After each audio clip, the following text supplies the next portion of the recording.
Okay. How we doing? How we doing? Good. We're all good. Okay. Sweet. I get this started. Okay. Game opened up.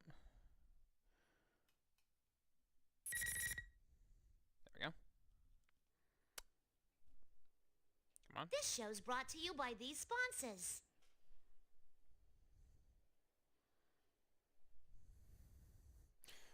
There we go. Okay.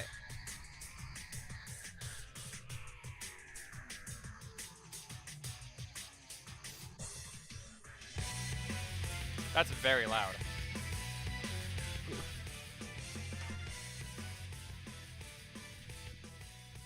Alright. First should be better.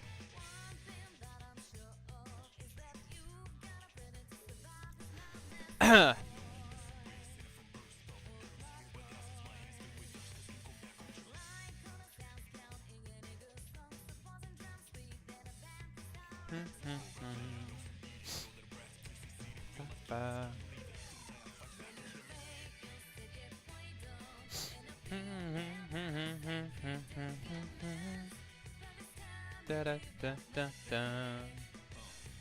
Break out.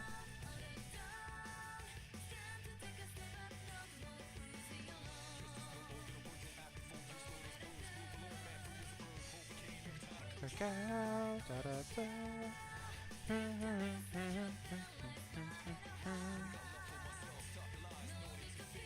It's time here, burn that track. I think the lyrics "Burn My Dread" are the most prolific. Like they make their way into every single game, or like are in some way related to that. Like, Persona 4 Arena, Ultimax. of course, "Burn My Dread" like the songs originate from Persona 3. But they're in this game, which is spin-off of 4. And they're also in No More What Ifs, which is a Persona 5 song. So I think they made it into all 3 of the modern Persona games, which I think is cool. Alright. Got 40% left to go. I plan on clearing it all tonight, as the title implies. Which is a bit of a long way to go, but I think I'll be fine. And I don't think I have any more of these to go. So I start chapter 7. I think I'm all good on that. Yeah, it doesn't look like it. Okay. Yeah, alright. Now let's do this. Let's start chapter 7. Baby. Why we're here? Why are we still here? Just to suffer. What we got? What we got? What you got for me? I've seen my companions off. I concentrate and find everyone's like, who's talking right now? I have been entrusted with task. Oh, it's Fuka. Entrusted with the task of providing for support to everyone else. The ability to disseminate information among all of them will be key in navigating through this twisted labyrinth. Since I cannot fight directly, I need to help everyone as much as I can with my own abilities. Are you all okay? I don't Are sense you any okay? enemies nearby, so please concentrate on regaining your strength. It's Fuka Friday! Oh my god, I just realized. Happy Fuka Friday, everyone. To all those who celebrate. That's how fitting. How fitting. Right. Ow. You okay? Are you okay, Fuka-san? You You okay? were only rescued a little while ago. Is it okay for you to use your persona so soon? I mean, she was chilling for like 10 hours in Tartarus. I think she'll be fine. I'm all right. I'm sorry we dragged you into this. Chie-san is concerned about me, though I'm sure that she has been badly hurt herself. No, we just screwed up. We're really thankful you guys came. In any case, let's recover as quickly as possible so we can go after Labrys and the others. Yep. Yeah, I agree. It's not just Chie-san. When the persona users of Inaba found out that I had been held captive, they all put themselves in danger to find me. It makes me truly happy to be able to fight alongside these people. Aw. Oh, what the fuck? Theodore! My guy! My boy Theo! What's up? Without warning, one of the caskets in the room opened with a creak in his thumb. He was chilling in a casket. He was just hanging out in a fucking coffin. What do you mean? That's a blue clothes, silver hair, golden eyes. Who in the world is he? I can sense his power, but I feel no hostility from him. He doesn't seem to be a shadow. Why are you screaming? We're the ones you freaked out! Oh, I apologize. I was caught in the moment. I love this guy. They're very similar to the dresses Margaret and Elizabeth wear. Ah, so you are acquainted with my sister. Yeah, you could I say. am their younger brother, Theodore. Elizabeth? That really strong girl with the book? Oh yeah, they met. What's her family doing here? Well, my sister has given me a task, so I've come to the world outside. But along the way, I sensed the presence of Elizabeth nearby. And that's how you came out of this coffin? So he just What did we walk into? he just manifested into the coffin. Elizabeth is close by? She's tremendously powerful, but I don't sense her at all. Oh, she is most likely Yeah. hiding her presence, so as to not hinder your journey. They can just kind of do But that. I am certain that she will be watching over a battle around here. Mm-hmm. As evidence of this, please look here.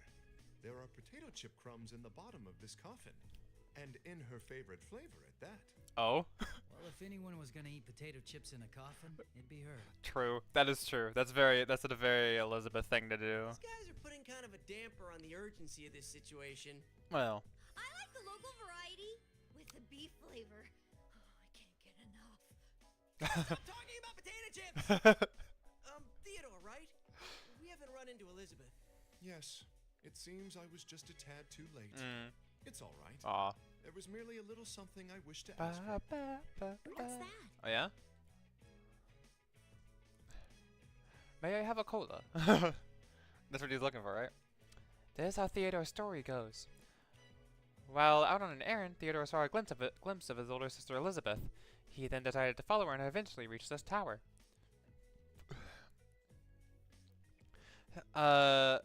What he describes as being out on an errand during a situation like this seems odd, but Yukon seems to understand and said that this man's sudden appearance makes sense if he really is related to the person he claims to be a sister. It seems that the man in blue is able to move without being constrained by the rules that we've been having such trouble with.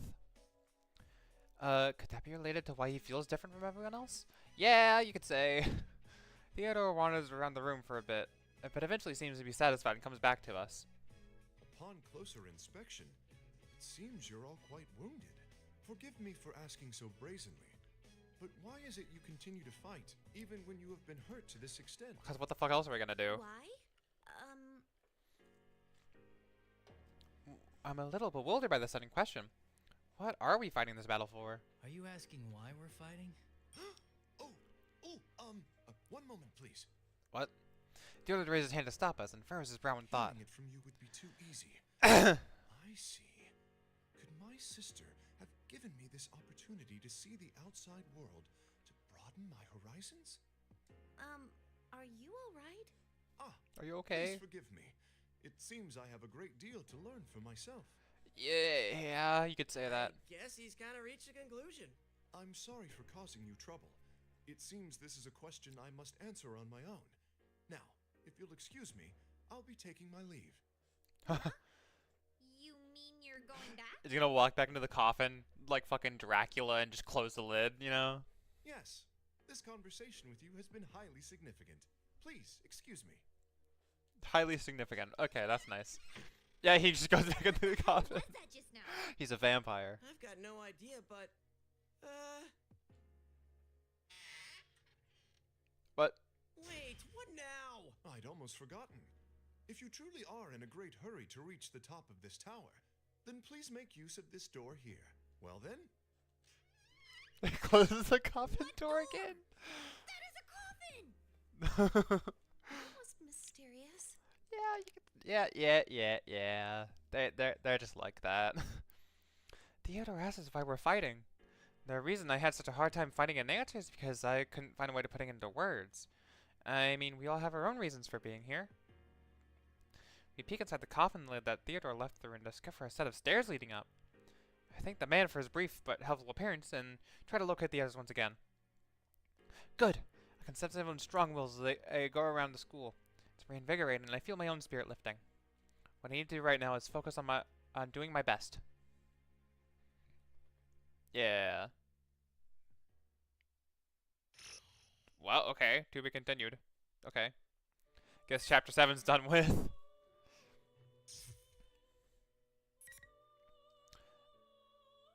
Mitsuru's anguish and going wild.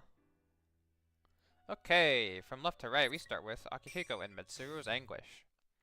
I don't like the sound of that. I don't like the sound of that. You know, I don't think I like the sound of that.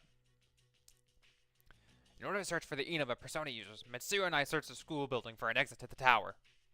But the interior of the building has been warped into a complex maze. I don't think we'll get out that easily. I'm detecting a set of stairs just up ahead. Would you please try going down a floor? Got it. Let us know if anything else comes up. This maze is rather troublesome. We must hurry on. Mitsuru mutters to herself as she and Fuka end their conversation, and her voice sounds tenser than usual. It looks like something's on her mind, so I decide to talk to her. Are you still upset at how you and his Oh, friends wait. got caught up in this? I am, but what truly bothers me is how I cannot get a full grasp on the Sho Minazuki character, who has been behind everything. Are we sure he's a persona user? When he fought against Labras, he didn't use a persona.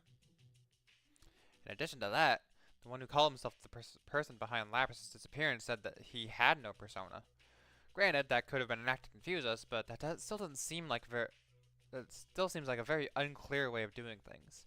It's hard to believe that what he'd said was just an When I act. spoke directly with Minazuki, I saw his persona myself. This matches with what Narukami and his friends attested. Yeah, because it's two different Could people. he have an accomplice? An accomplice. Akihiko, this is only a hypothesis, but what if there were two Minazukis to begin with? Two. Two You mean the one who called himself Sho and the one who called himself Minazuki are two different people? in the same No. body. His personalities changed before our very eyes. There's no doubt that they're the same body. But what if this isn't a case of multiple identity disorder? What if the two truly are completely separate personalities existing in the same body? Completely separate? What do you mean? Mitsuru-senpai, I'm detecting a shadow just up ahead of you. Oh. We immediately enter discussion when Fuka's voice reaches us. There's only one door ahead of us, and at the end of the hallway. I don't see a way around whatever's in our It'd be path. too much trouble to try to head back. Let's break through here, Mitsuru. It seems there's no other way. The situation is growing more and more dire by the moment. Yep. We must deal with this as quickly as possible. Y'all got this. We rush to the door and charge inside. The other side is a normal classroom.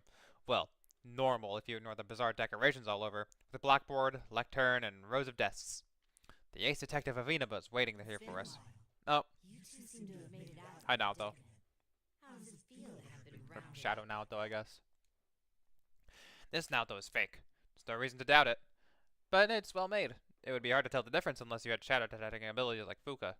If the enemy's goal wasn't to carve off pieces of our personas in battle, these accurate doubles could have easily been used as weapons against us. Enough idle conversation. Let's get this over with. We don't have a lot of time. Yep. Wait, Akihiko. As I get impatient to go into battle, Mitsuru's voice stops me. Huh, true. I guess we should listen to the fake's dying words. If we may be able to gain some clues There's after all. something I want you to tell me before I slay you. What is it? You can ask, but it doesn't mean I'll answer. Yeah, Who created you fake people? Who is Minazuki? That's an odd thing to ask. Didn't you meet him yourself only a few moments ago? You should ask him yourself. Then again, you won't be getting that chance as you'll never leave here. yeah. Alright. No one's here yet, so I think I'm just gonna flip a coin. I'm gonna flip a coin. Heads Mitsuru. Oh, fuck. That's fine. Heads Mitsuru, tails is Akihiko. We're going tails. Alright, Akihiko. The punch guy.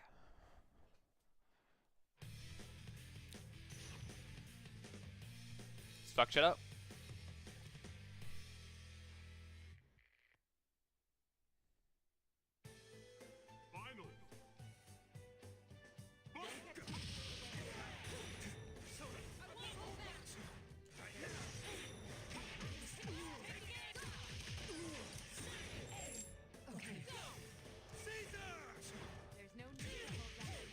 Bap, bap, bap, bap. Shorty, you can.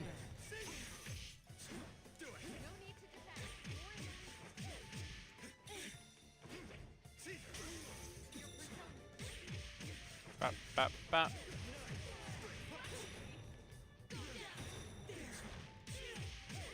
Bap, bap, bap, bap, bap. Shorty, you can.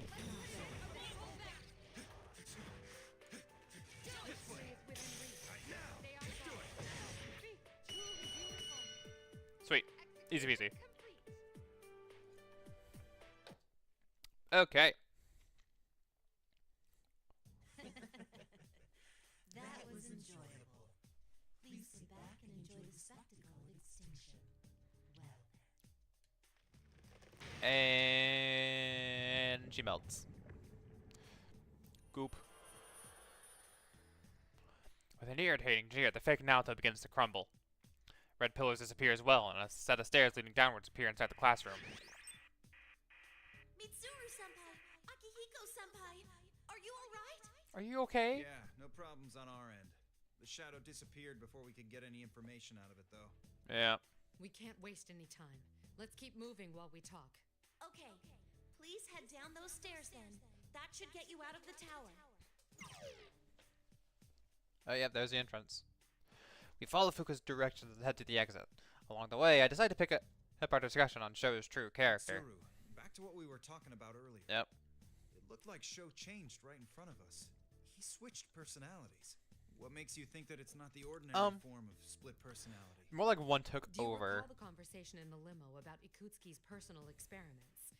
I said there was an indication that a plume of dusk was used. You mean the human experimentation we were talking about? It's definitely something a guy like Ikutsuki would have come up with. Yeah. These experiments on Minazuki involved transplanting a plume of dusk into a living person. What? Why would he do something like Because that? he's fucking Considering insane. that it could have been part of Ergo Research's attempts to create artificial persona users. It makes sense. It's most likely that Ikutsuki implanted a plume of dusk into Minazuki in order to intentionally try to force a persona to appear. But Sho Minazuki didn't awaken to the persona ability. That much can be gathered from the fact that Ikutsuki labeled the experiment a failure. Oh, excuse me. Oh my lord. That bastard performed a terrible experiment on young children. That bastard performed terrible experiments on young children, all for his own gain. He called this a failure? Ikutsuki put something strange inside a living person and simply wrote off that what he did as a failure. It proves how insane he'd been. Contrary to Ikutsuki's expectations, though, the experiment had a different result. What? Don't tell me. If a plume of dusk was implanted into the body of a person who already had a personality, what would happen? A plume of dusk stimulates the creation of an ego. So it's not out of the question that it would create a new personality in the same Yeah. body. In other words, it wasn't split personalities in Show Mind, but two completely different entities in the same body? The original Show and the personality that was created when a plume of dusk was put inside him now calls itself Minazuki, and maybe its second personality just has the ability to use a persona. According to the records, after the operation, Minazuki entered a vegetative state after some time. Thus, Ikutsuki let go of Minazuki. He was then transported to a hospital in the suburbs of Inaba, and there are no records of Minazuki from there on. What happened from that point on, I can only speculate. Interesting. But I wonder what sort of life Minazuki led after he regained consciousness. Not a great one. Mitsuru's expression softens. Even if Minazuki was created by Ikutsuki, this is one of the last ways is that Ikutsuki's ghost still haunts us. Ikutsuki's research only followed similar experiments created by the Kirijo group.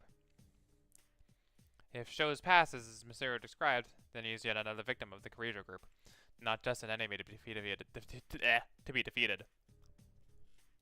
Not long after we pass through the main entranceway, we see a path heading to the school's main gates, which are painted in a strange pattern. Beyond that, nothing but red fog. There's no telling what state the town's in right now. Labra said that she wanted to speak with Minazuki. And now, so do I. We'd better rescue Yukiko's group and get back here then.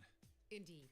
Let us accomplish our duties with haste. There's no point in denying that Kirijo is partly responsible for this series of cases. That truth won't change. It's obvious that this is weighing down heavily on Mitsuru's shoulders, since she's the head of the Kirijo group now. That's why I truly understand how Mitsuru felt when she made a choice to step back from the front lines earlier. She put her trust in her comrades. That's how it should be. You can count on her teammates to get the job done. What's Yukiko's position? I sense something southeast of there. Please be careful.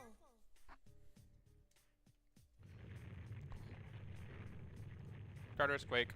As Fuku's communication cuts out, the school building behind us makes a groaning sound. It's so loud now. I get the feeling there isn't a lot of time left. Okay, random. Fucking. Okay. Mitsuru and I nod to each other before running towards the town.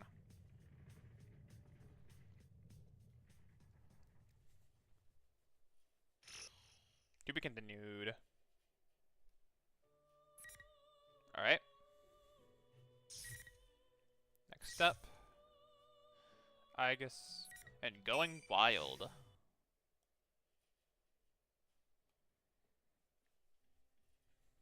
I'm worried about Yuki-chan and Rise-chan.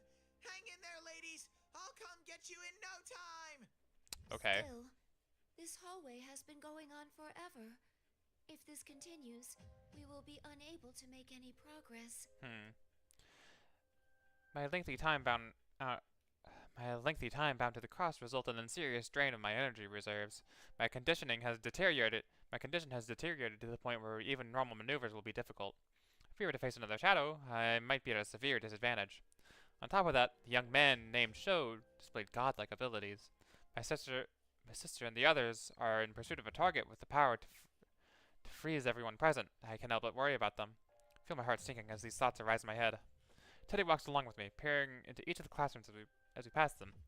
Perhaps it is increased chattiness since we left the others in an attempt to make light of my spirits. Just thinking that danger is closing in on those innocent ladies even as we speak is making my fur fall out. I'll be positively bare. Bear. Your fur is falling out. Perhaps it is merely your shedding season. No. I'm extremely Fridge. sensitive, and I lose fur when I'm stressed. Just the other day, Kanji lured me into a trap with some ice cream.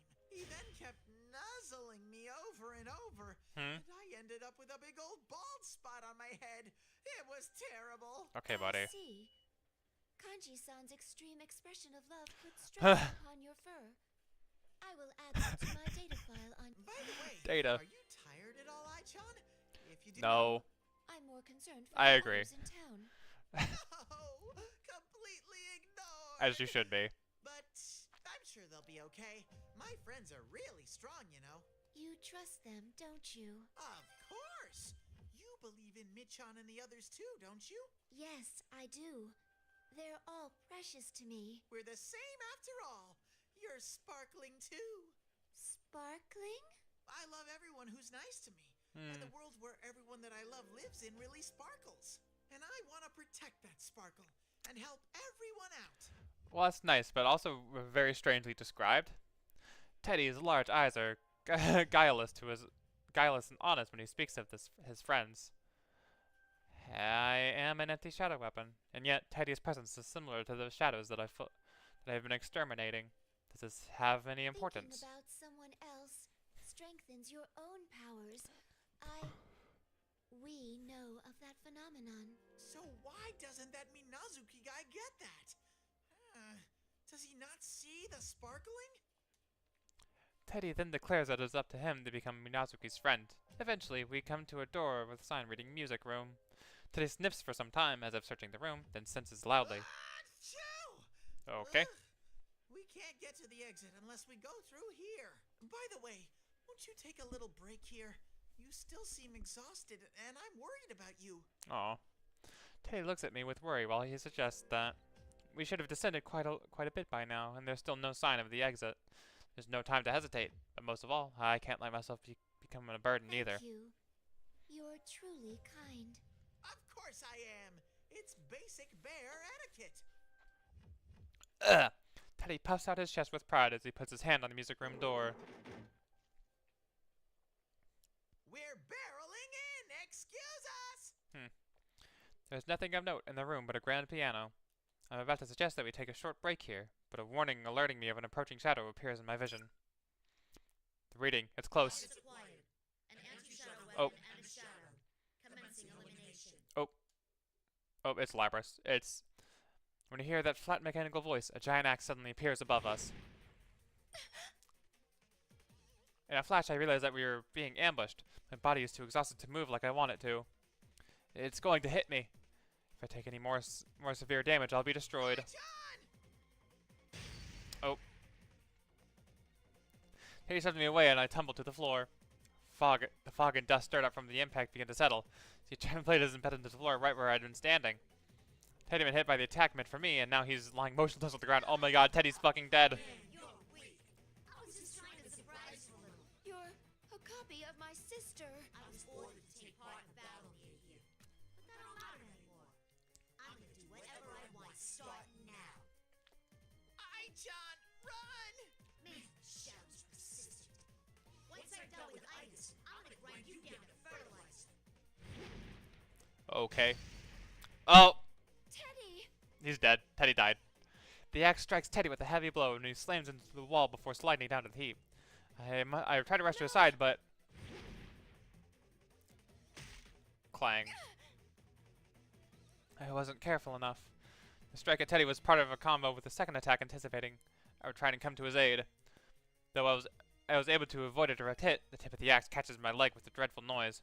I seemed to prepare to dodge with further attacks, but it took us a bit enough to damage my leg. It won't support my weight. I fall to my knees. My frame's been cracked. Oh, there's a ring. Covered my sister smirks and confidently and slowly approaches me. Seems to know that I'm capable of moving with any agility now. Right then, I notice that the red pillars have appeared in the corner of the room, trapping us. There's no way to escape. Trying to hurt you, you know? I knew you were weakened, Itis. It's so easy. Uh-huh. Just target the weakest one, and the numbers will drop on their own. These bonds are pretty useful. I knew I was weakened after all. I realize that I am in severe danger right now. Soon there will be no way to prevent it from claiming Teddy and me as victims. Teddy and I, but you know, whatever. Up until now, I'd witnessed how my sister's shadow, how my sister herself fought when her heart had been disabled. That's why I thought that I understood how to deal with this fake version of her too. My sister was in that state. She and her shadow had fought in the same way, using their body's full potential and fueled by an inner drive to destroy. Each attack from them was a threat, but such a straightforward opponents are simple to deal with. This fake seems different. She isn't berserk, like a shadow. She hasn't lost her heart. In other words, she has both cunning and power, and can fight like my sister and she's in her normal state. In other words, she knows of my special qualities as an upgraded version of her hardware, and can precisely target my weaknesses. The biggest difference between 5th generation Labrys, my sister, and me is our attack ranges. While my standard weapons firearms, my sister has no long-range weaponry aside from some of her Persona's abilities. Normally I would have an advantage of her, provided I am able to keep a distance between us. My damaged legs robs me of my mobility, so I can't do that right now. A fighter able to hit harder will have the upper hand here. The double must have known that and targeted my legs from the start. I made a mistake in the limousine, and this will be my second blunder today. If only I had been better able to deal with things. My regret spilled from my mouth as the axe in the Shadow's hand rises higher and higher. Such axe weighs close to a third as much of her body, and when she activates boosters, will deliver an even more destructive attack, speeding up her swing is to truly dangerous rates. A single hit from it could enough to put me in a helpless state. As if that wasn't bad enough, I can barely stand up, as I can't even aim properly. I yearned for power so that I could protect my comrades, but What are you muttering about? You're next, Itis. Come at me. I couldn't respond to a sudden ambush. Those Uh-huh. close to me have been wounded. I can't save anyone like this. Now that I'm facing a truly desperate moment, something surges from the depths. Anger at myself and my powerlessness. I don't want to use my damage as an excuse for my death. Move, Igus, move! Behind the rising heat swelling within me, I understand that my battered body is unable to put up a fight.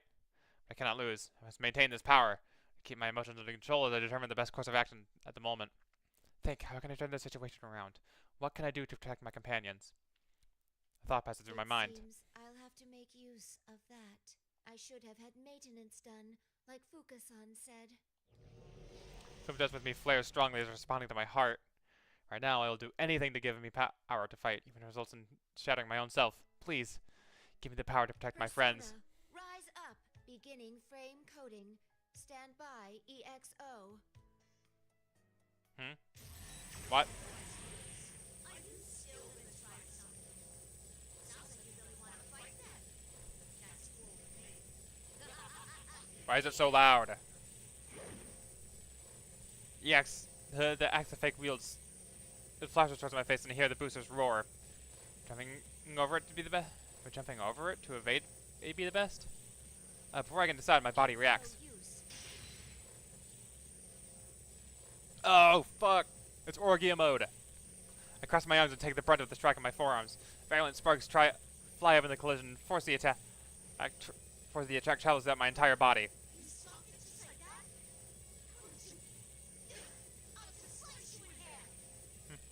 My sister's fake stays where she is and leans heavily into the axe, pushing against me. I don't scream and try to push back as the white smoke streams through the gaps in my armor. My internal senses repeatedly report that I'm operating in my maximum capacity. It's not enough. I need more. More power. My John's shining. What are you doing? Teddy seems to have been awakened by the violent sound of our clashing and stammers as he lifts himself off the floor. I'm relieved that he's able to move, but from this point, everything on is a gamble. Please stay away. The probability of maintaining self-control in this mode is less than 1%. I'm sorry, but I can't guarantee that you'll be safe around me. It's ready. Releasing all limiters. Extreme Orgia mode. Sweet. Is it gonna stop me automatically in it?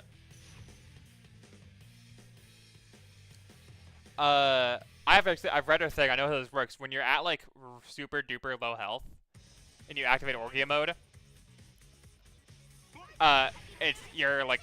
it's different.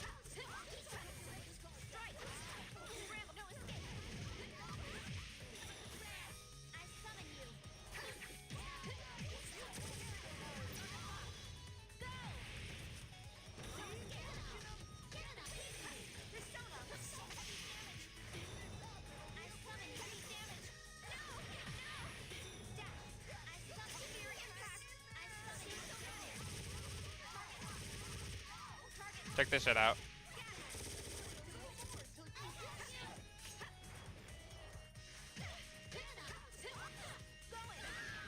Boop. Poke.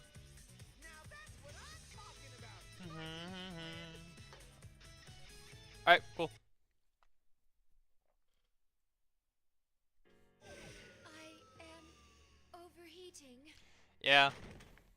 Clang. I was truly convinced that it's truly only coincidence that I'm still alive after releasing all the power of my plume of dusk.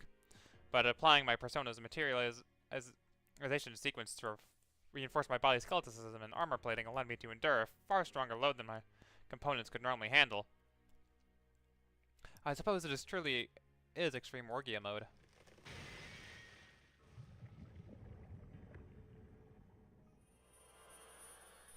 And there they go. My sister's double turns back into a black mass and begins to melt. As it collapses into a puddle, glimmers like golden sand trickle upwards out of it, disappear into the ceiling. I finally reach Teddy and help his injured round body sit up. Teddy, I'm so sorry. It's my fault. John, you were so cool. I regret nothing. Please, take care of Yosuke. Rest in peace. Teddy's fucking dead. Oh.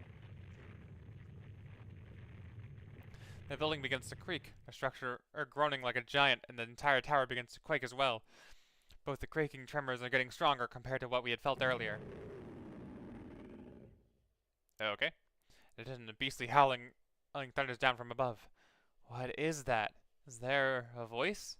Could it have come from the much higher... Could it have come from much higher in the room where we rescued Mitsuru-san?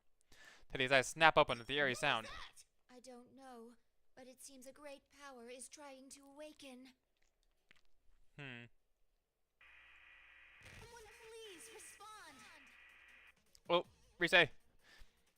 With a desperate plea, cut about interference speaks out in my mind. That voice is Rije Kujikawa's. It's different. It's difficult to hear due to the interference, but there's no mistaking it. Communication seems to be coming from quite a distance outside of this building. Rise-chan, you're okay. Oh, I'm so glad. Teddy, is that you? Where are you right now? Are you hurt? Oh my god. I'm in the tower that appeared at school. I'm with Ai-chan, so I'm okay. I think. Ai-chan? You mean Aiga-san? Aiga-san, please listen. There's a ton of red fog swirling around the top of that tower right now. Where are you, Rise-san? Can you see this place from there? Yuki Senpai and I are in town searching for but we can't get out because there's a horde of shadows. Ooh. Message cuts off before we can hear the entire thing. From what it sounded like, Rise-san and Yukiko-san appear to be in town together just as expected. To that a horde and shadows so close together, they must be facing a dangerous situation. We have to go at once. Rise-chan, we're coming for you. Ow, ow, ow, ow. Please Okay. wait, Teddy. We've both been damaged quite badly. If we move now, we'll likely be in danger. Yeah, that's true. But I just can't sit here and wait. Okay. My back. Teddy was surely wounded quite badly, but knowing his friends are in danger, he seems to be able to contain himself and attempts to force himself up to his feet. I feel the same way. I must relay to everyone what Rise-san said about the school as soon as I can. I approach the window to find out where we are. I see two figures leaving the school building. Mitsuru-san and Akihiko-san. Oh. Thank goodness. They managed to get out before us. I can understand why you want to hurry, but those two are attempting to rescue the others as well. Let's proceed with caution so that we can meet up with them quickly. Mysteriously, I can still move as well, even though my frame has reached the very limits of its operational tolerances, and my joints creak ominously. The sheer strength of my emotion to save my friends forces my body into action. If Teddy and I feel the same way, then I'm sure we can keep moving. Ow. Anyway, let's move. Yeah. I'm getting fired up. Let's do this. Onward. Yeah. They Fucking. say. Yeah! Okay. Thanks, Agus. I can't but smile at Ted's enthusiasm. We leave the music room and the wreckage left behind of our recent battle and run down towards the hallway exit. What the fuck did I just say? I can't fucking read, dude. To be continued. Okay, cool. Oh. Ooh.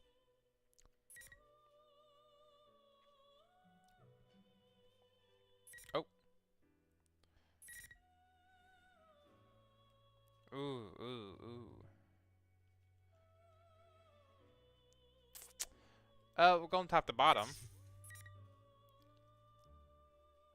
The world of me. Huh. Okay, I think that's direct line is like more like direct story. I'm gonna do Mitsuru's line first. Again, sort of going left to right. Whoa, new song. We run at top speed through the fog enveloping the town of Inaba. Not a single soul can be found outside. The sight remains that nothing more the dark hour. Akihiko must feel the same way as he runs beside me. Mitsuru, how are Igus and Teddy doing? They must have gotten out into the town by now. You're right. Let me search for them. I concentrate and search the area for any readings. My search ability has only a limited range. To make matters worse, the images that appear in my mind have severe interference, likely caused by this strange fog. This fog seems to be symbolic of Minazuki's solitude, as if he's trying to sever a connection with one another. I found them in the town shopping district. We'll be able to catch up with them quickly. All right, let's hurry to join up with them. Then we can compare notes. Fortunately, Igus and Teddy appear to be very close by. We hurry over towards the readings in an effort to meet up with the others. Ow! My back still hurts. Getting old sucks. How fucking old are you? Do you age, Teddy? I don't. She's a robot. By the way, there's something I've been meaning to ask you, Ai-chan. Is there anyone you like? What? Do you mean? Come on, you can't fool me. If you Don't. have anyone, then you and me should... Don't. Igus, Teddy. Michan! Aki! Akihiko-san, Mitsuru-san, thank goodness Don't. you're both safe. Okay. Thank God they cut off Teddy. What happened? You're both beaten. I was careless.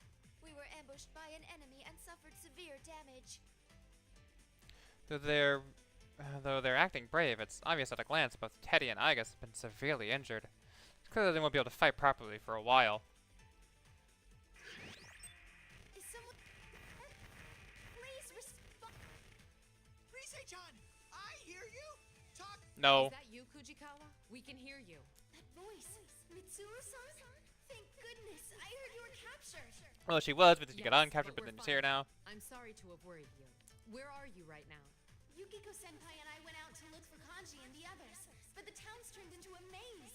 I lost track of them while we were getting our bearings. We're thinking about heading back to Junes right now. All right, keep going to Junes. We'll head over too, so we'll meet you there. Tatsumi and Shirogane should have arrived already. Understood. Please be careful. Oh, All and right, there it goes. Now that that's decided, we need to hurry. Igus, Teddy. Can you go on? Leave it to me to guide you to Junes. I'll use my nose and... Okay. Teddy appears to have sensed something.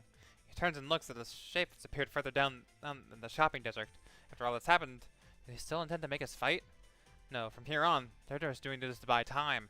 Shape ahead draws closer and I see that it's the double of Satonaka. There's no need to wonder about where this is the real one or not. Yeah, they're just getting right to it. Everyone else inside and ran away? What happened to all that fun stuff? Oh, maybe they just don't need you anymore. I guess you're the runs of the litter.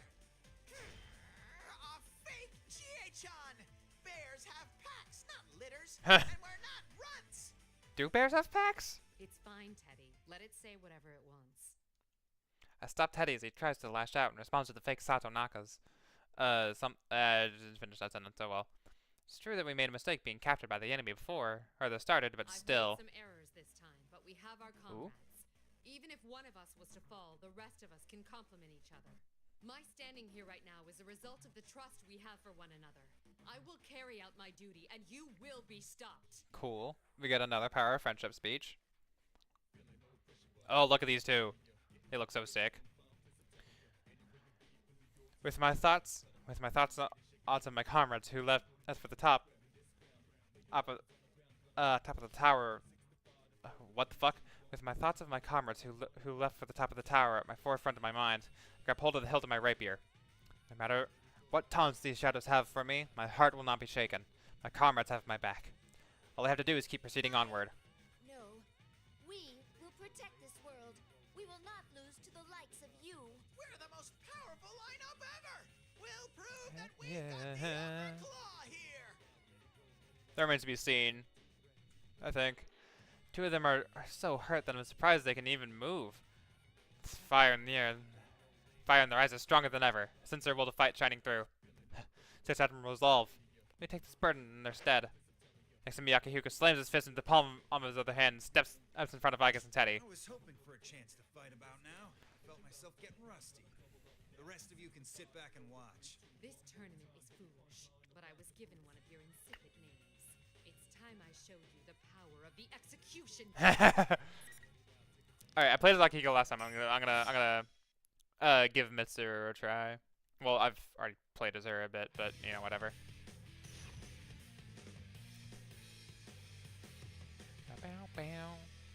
Oh, it's the two ice girlies against each other. That's fun. Oh? I'm coming for you. No. You have time to walk. You have time.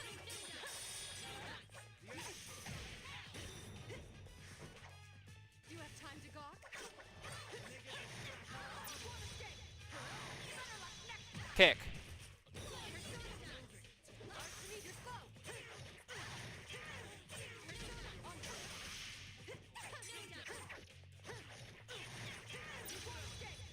Poke, poke, poke, poke. Kick.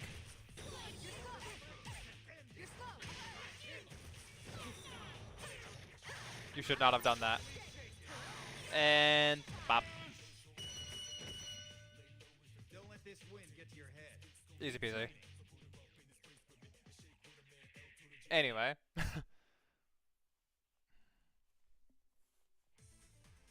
Don't even turn back to look at the melting shadow anymore. Realign Teddy's nose and run with all our speed through the rag fog towards Junez.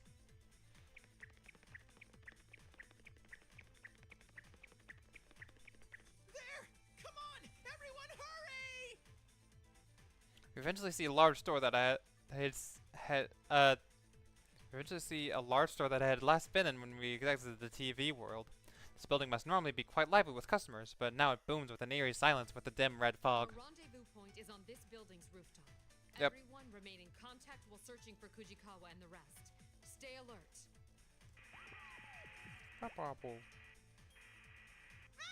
Oh, hi, General Teddy.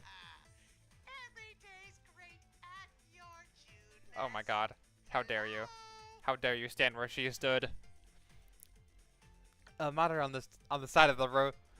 A monitor on the side of the road flickers, and that General Teddy suddenly appears on the screen. What the? You again, you phony bear! What do you want now? Thanks for coming all the way out to such a remote place. Did you enjoy the P1 climax? There were so many touching battles this time. Uh-huh. But too bad for you. Unfortunately, you've all served your purposes already. Oh. What do you mean by that? Just what I said. When you fought, you released fragments of your personas, and I've gathered more than enough of them. Thus, there's no reason to keep you persona users alive any longer. Prepare to be swallowed by a surge of shadows. Uh-huh. Once General Teddy finishes, the monitor shuts off and the silence fills the area once again. Oh, shaky, shaky. Earthquake. What is this shaking?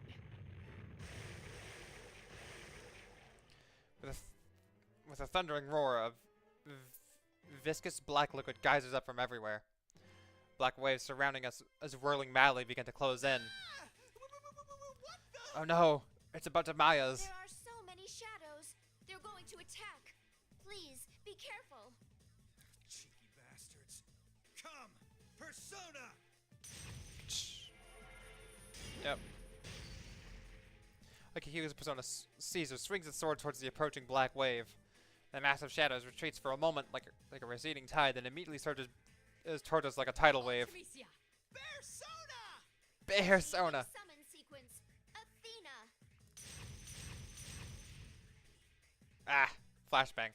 We summon our personas one after another, and have no choice but to fight back. If things are this bad out there, I have to worry about Kuchikawa and the others who are inside. We must get inside as soon as possible to meet up with them. But the horde of shadows pours forth without stopping, gives us no respite. Even the entrance of Junez has been completely overcome with a black mass. If this becomes a drawn-out battle, then we'll obviously be at a disadvantage. I feel a sense of listlessness. After being on that cross, I'm severely exhausted. Even Aiga's and Akihiko are moving less nimbly than usual. Teddy fights on as he's trying to protect the three of us, but he's injured as well. He won't last forever. If this keeps up. Rise-chan, Yuki-chan, Nao-chan, I'll be right there. More shadows incoming. They're not stopping. Where was he hiding this many shadows? The ground, I guess.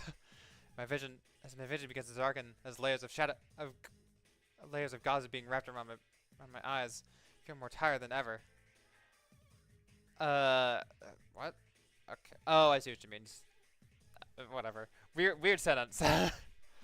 Though each shadow may be inconsequential on its own, their sheer numbers are too much to contend with. My arm drops to my side, and I can't lift them anymore. Mitsuru! Mid-chan, watch out! Mitsuru-san. Oh. Come on, can't you pull it together? I really don't want to get involved here, you know? Dachi! What the fuck are you doing here, you piece of shit? Jesus Christ, that was very bright. What the? As the sound echoes out, my vision returns and I see a shape moving towards us, mowing down the horde of shadows. Was that just a persona attack? The shadows have been an overwhelming rush retreat as the path opens up towards the Junez entrance. Oh man, you guys look Hi. terrible. That's what you get for Languid sticking your man. noses into places they don't belong. Hi. Nice of you to join us. A newcomer is a man who speaks languidly while scratching at the back of his neck. The persona attack must have come from him. He looks familiar. Serial murder case that took place in Edinburgh last year. Try to remember the name of the former detective who had been arrested as a suspect. Are you Toru Adachi? What? I thought Adachi was in police custody. That doesn't mean much right now. I'm famous now. You're Mitsuru Kirijo, right? I guess the rest of these people are your subordinates? What's Adachi baby doing here? Wait, you must be a fake. Nah, he didn't bother making one of You Adachi. too? A fake? Yeah, that's it. I'm a fake. What? Everything about his response radiates in sincerity. He seems to be an intelligent but shrewd man. Yeah, something like that. but for right now, it doesn't matter if this man is fake or not. What matters is why such a person would go out of his way to help Why us. did you save us? It wasn't just for you. If you died here, it'd be trouble for me. I have to obey the rules. Rules. Never mind, I'm just rambling. Still, isn't this an impressive number of shadows? I bet you'd really be able to get up to something fun with this many. Like, oh, say something Yeah, like a okay. god or something? Yeah, yeah. Summoning a god. Is that what that show guy is doing? Yes, exactly what he's doing. So this horde of shadows seems to be gathered out here by the other Minazuki as well. After all, he's intending to move them to awake a godlike being. What he called this his world is one where that being has ascended, but that will result in the fall, utter I'm just destruction. guessing. And if this many shadows were to head over to that tower and start wrecking shit, that building wouldn't stand a chance, would it? Plus, anyone inside would be in for some real trouble, wouldn't they? Well, it's not like it matters to me. I was about to say, why is he telling us this? Then I remembered his whole bit from Persona 4 was rocking up, telling us some shit that he shouldn't, and then leaving. I'm gonna be on my way now. Good luck or whatever. Yeah. Aren't the rest of your friends in here at Juness? You kids love crowding together after all. Don't you think you'll win with those numbers? Mitsuru's like 20-something right now. Hey, stop! Where do you think you're going? Don't, Teddy. I know you want to go after him, but we're all exhausted right now. We need to prioritize meeting up with your friends. Toru Adachi doesn't even look back at Teddy. He begins walking at a leisurely pace in the direction of Yasogami. Hi. Quickly, the sight of him becomes lost in the muddy stream of shadows. Toru He just gooping Adachi. through them. At the very least, he didn't seem to be a fake made from a shadow. Is he scheming something after all? No Kinda, matter what maybe. his I don't aims know. were, it's true that we were saved in the end. Save thinking about it for later. We need to hurry.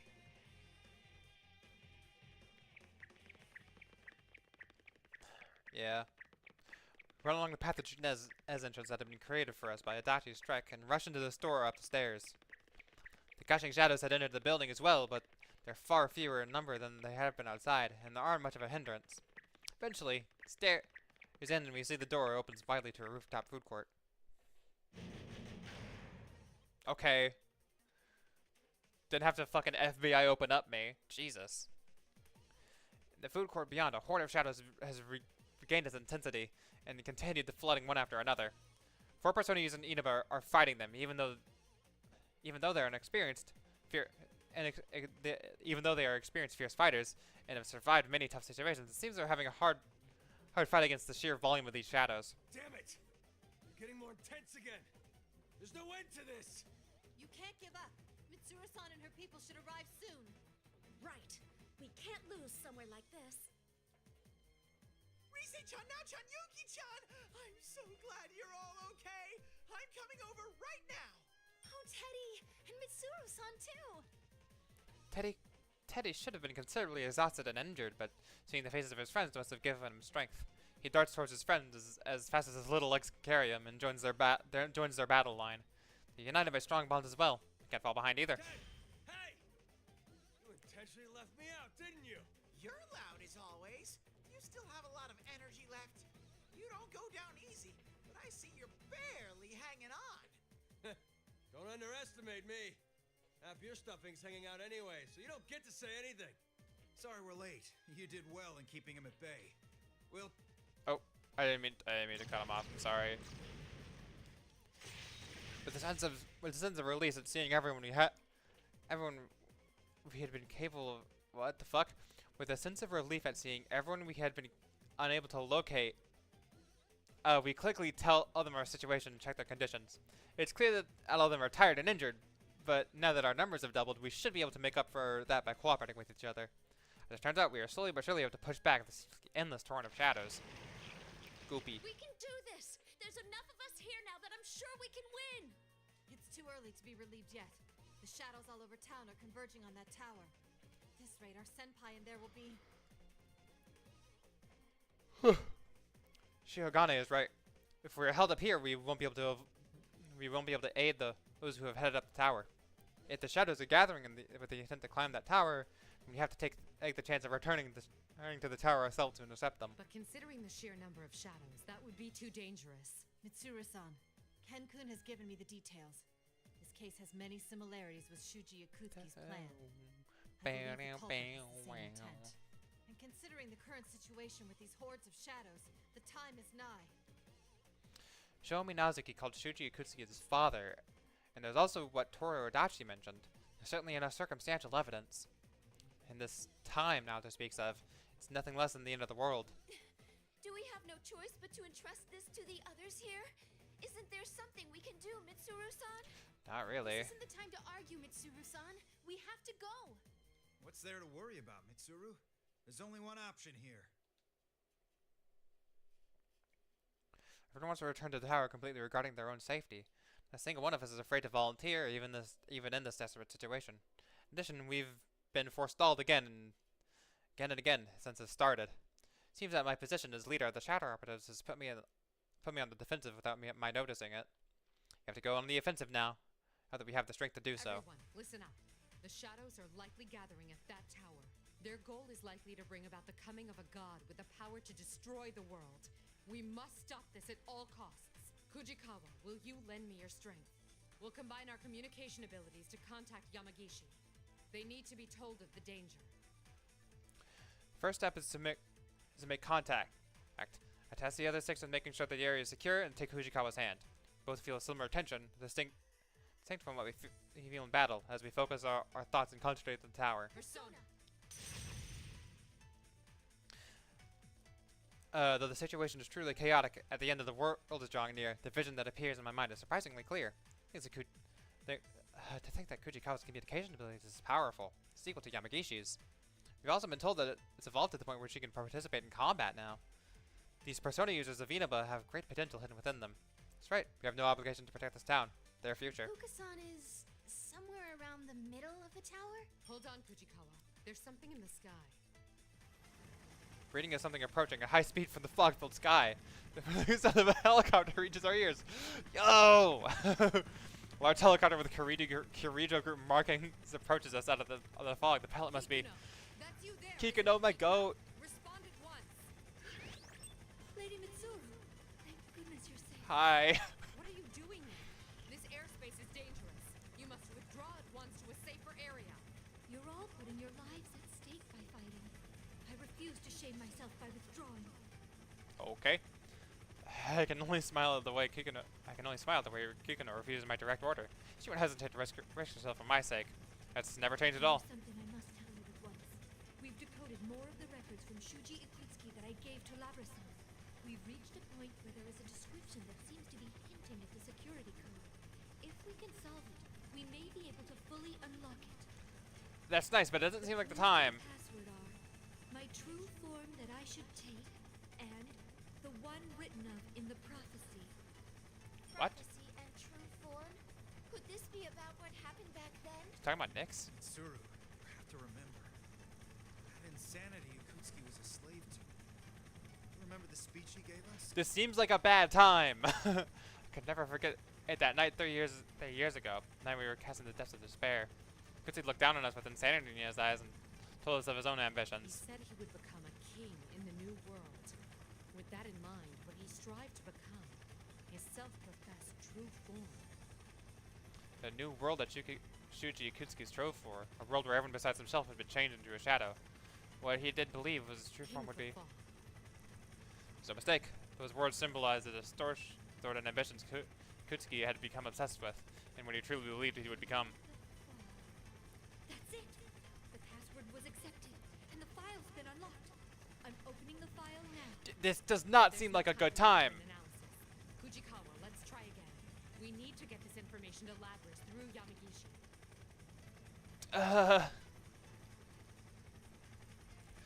We directed our search in the direction of the tower once more to detect Yamagishi. Near her are a number of readings that appear to be in combat. They are Daokami, Satonaka, and Hanamura. Seems they're fighting valiantly to protect Yamagishi. Though they had been injured, I sighed relief sensing that they made a recovery. We immediately opened communication with Yamagishi and relay our situations. According to Yamagishi, sunstorm of shadows in town have been pouring into the tower as well. We then pass on our conclusions, the reason for the horde of shadows, and our information on the password. Even Yamagishi seems at a loss for words hearing this, but she quickly recovers herself. So that's why all these shadows have been flooding in. We'll stop them here as well. Yeah. I'll tell Labras about that password at once. Please be careful, Mitsuru-senpai. Yep. Everyone looks towards me at once when the communication ends.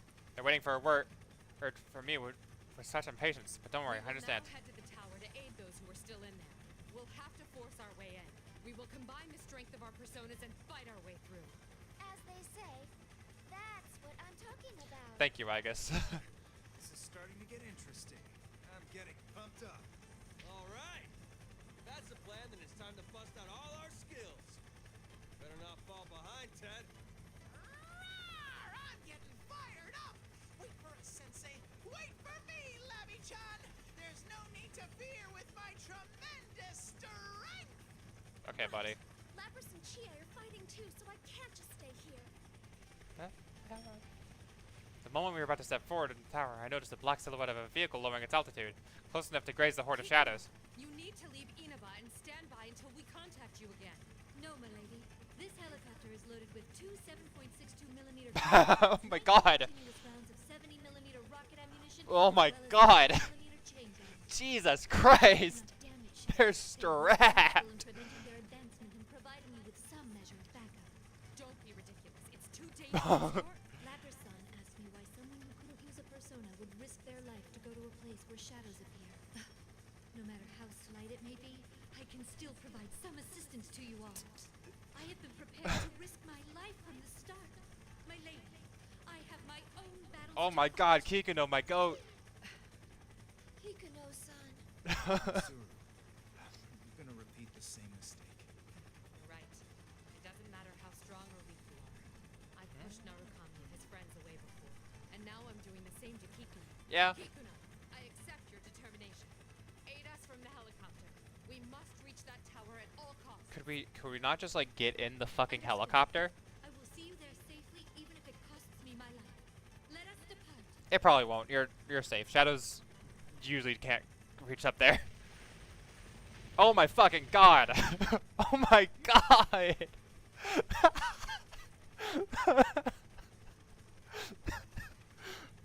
That's really funny.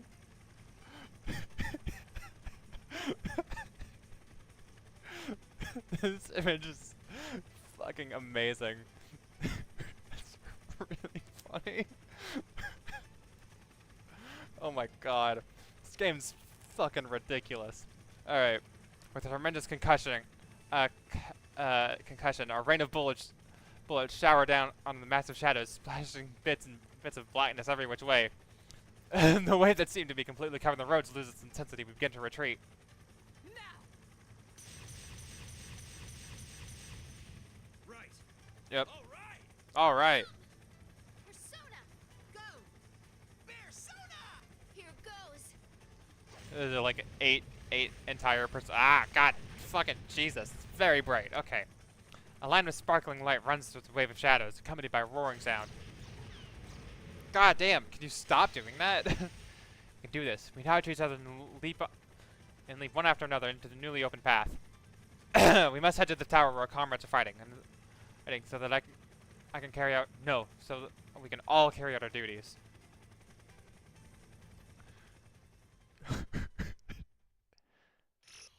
Cool. Alright.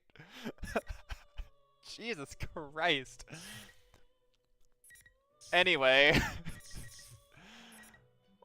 The world of me. Alright, back to Labras. Leave the fucking helicopter. The 5 of us who had been entrusted with pursuing Shokun proceed towards the top of the tower. How many floors have we climbed already? Still the hallways and classrooms appear at every turn. There's no sign of reaching the end. Tartarus quake. The quakes are growing more and more frequent. I guess this means that time is running out. You know, that Minazuki guy talked about making his world. But how is he going to do that? If we presume he's following in Akutsuki's footsteps, then he's going to gather shadows, merge them, and summon some great power. Yeah, You that's... mean that thing Minazuki-kun was talking about? Yeah. What do you think, Junpei?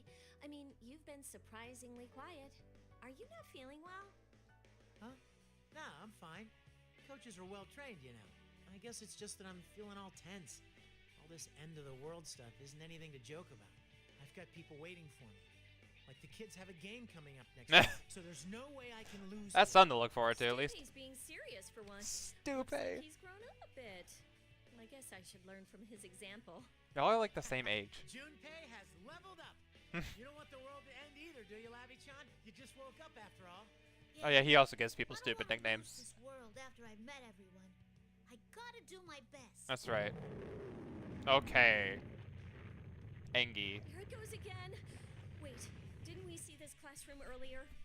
I feel like the fog's getting thicker too. We won't be good at this, Kid-san. Since we can't get a communication with Fukasan, we don't even know what's around us. No matter how far we go, the maze of Yasogami High just keeps going and going. Outside, there's nothing but fog as far as the eye can see. We're starting to get flustered because we can't tell how high up we've gone. Come on, keep your cool. Getting all aggravated won't do us any good. You're so positive as always, Junpei-san. You think so? You've changed, though. You've gotten taller, too. Yeah, he's gotten weirdly tall. He's fucking like 13. Why do you sound so relieved? I've been wondering if I hadn't changed at all. I made a promise to Mitsuru-san that I'd live life like a child. What's that supposed to mean? Is that hard to do or something? It's difficult. I don't know what it's like to be a child. Oh. So I wasn't sure if I should keep doing what I've been doing. Oh. I guess being an adolescent boy is difficult. You should just live your life the way you are. I mean, you are a kid. Yeah. That's right. You can't trust Mitsuru Senpai's idea of No. childhood. Can you even imagine what she was like when she was a kid? Whoa, you're right. I can't. It's impossible for common people like us. Yeah. Speaking of children, that show dude is the perfect example of a spoiled brat. One moment he's joking around, and the next he's incredibly pissed off. Yeah. What would someone have to go through in order to make them Oh, seriously you consider know. destroying the world? A lot. When the topic shifted to Shokun, Koromaru-san passes by us and stops before one of the doors. Dog. What's up, Koromaru-san? Is there something bothering you about this classroom? When I approach that door, that Koromaru-san is blocking at, I see stairs leading up inside the classroom. I'm sure that wasn't the only one who was hoping this was the place. Tube-san quickly opens the door and we step inside. Aside from the staircase, the room seems like a normal everyday classroom. Desks lined up in rows and a blackboard dominates the front wall. Can't help but be reminded of my own yearning to go to school and live life as a human. Even at a time like this, I smirk a little bit at myself, and as I'm just about to follow everyone to the stairway. Looks like Oh, we hi, made it General all the Teddy. way here. Now what to do? Hi, hello. You're General Teddy. We finally found you. General Teddy, the mastermind of this tournament. With his cape and fearless grin, General Teddy is completely different from the real Teddy we encountered earlier. And even though the screen, he has an ominous air about him. Checking with all my sisters just in case. Sure enough, he is a shadow. No, this isn't a normal shadow reading. What in the world is this? Getting out of hand. So I, General Teddy, will face you myself. Now bring on the ring. Boop bop boop bop. When General Teddy lifts his little hand up, familiar red pillows appear around on the four corners of the classroom. Tension running through the area pushes as the concerns out of my mind. There's no time to think about that. You have to prepare for a fight. Now, Go. it's time to have some fun. I hate Shadow Those Teddy. who hinder the creation of my world shall Oh. all perish here. That's nice. Whoa, someone's got a big mouth. My world? This has been our world from the start. We're not just gonna let you destroy it that easily. Destroy? I will not destroy it. This will be a new beginning. The beginning of a world of my own, where only I will live. Uh-huh. Only you? What about Show? This doesn't concern you. The I hate vessel that. will soon I hate that. complete. I hate that so Nothing you much. can do at this point Ugh. serves any Gross. purpose. Why does it look so yucky? We won't know that unless Ugh, get it away from me. Maru! Dog. Like hell we're gonna let you start anything like that. Let's take this guy down and move on. Oh, I got a choice. Labyrinth Yukari Junpei Ken. Let's see. I have a 4-sided dice because of my D&D stuff. And it's a personal rule of mine to never go anywhere without a full set of dice. So I'm gonna top to bottom 1, 2, 3, 4. You get, you know the drill. 4. We're going Ken. Great. The character on this list that I'm worst at, because I don't get it. Ken's gameplay kind of like melts my brain a little bit. So I guess it's a good chance to fucking get used to it. Okay, though. So.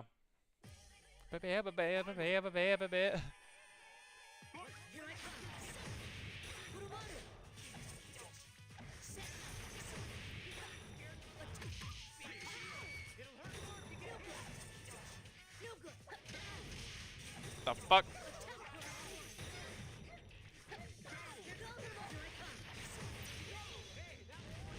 Fire him.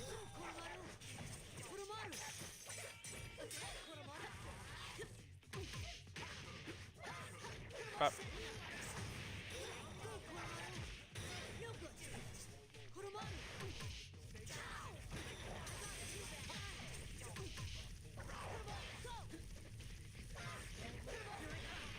Yeah, we got him.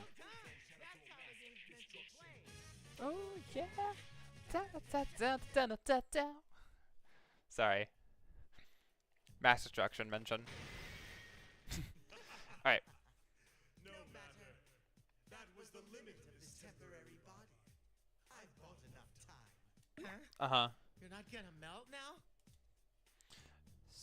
As Junpei-san noticed, the fakes we defeated up until now have lost their shapes quickly after being defeated, meld into a black ooze before disappearing completely.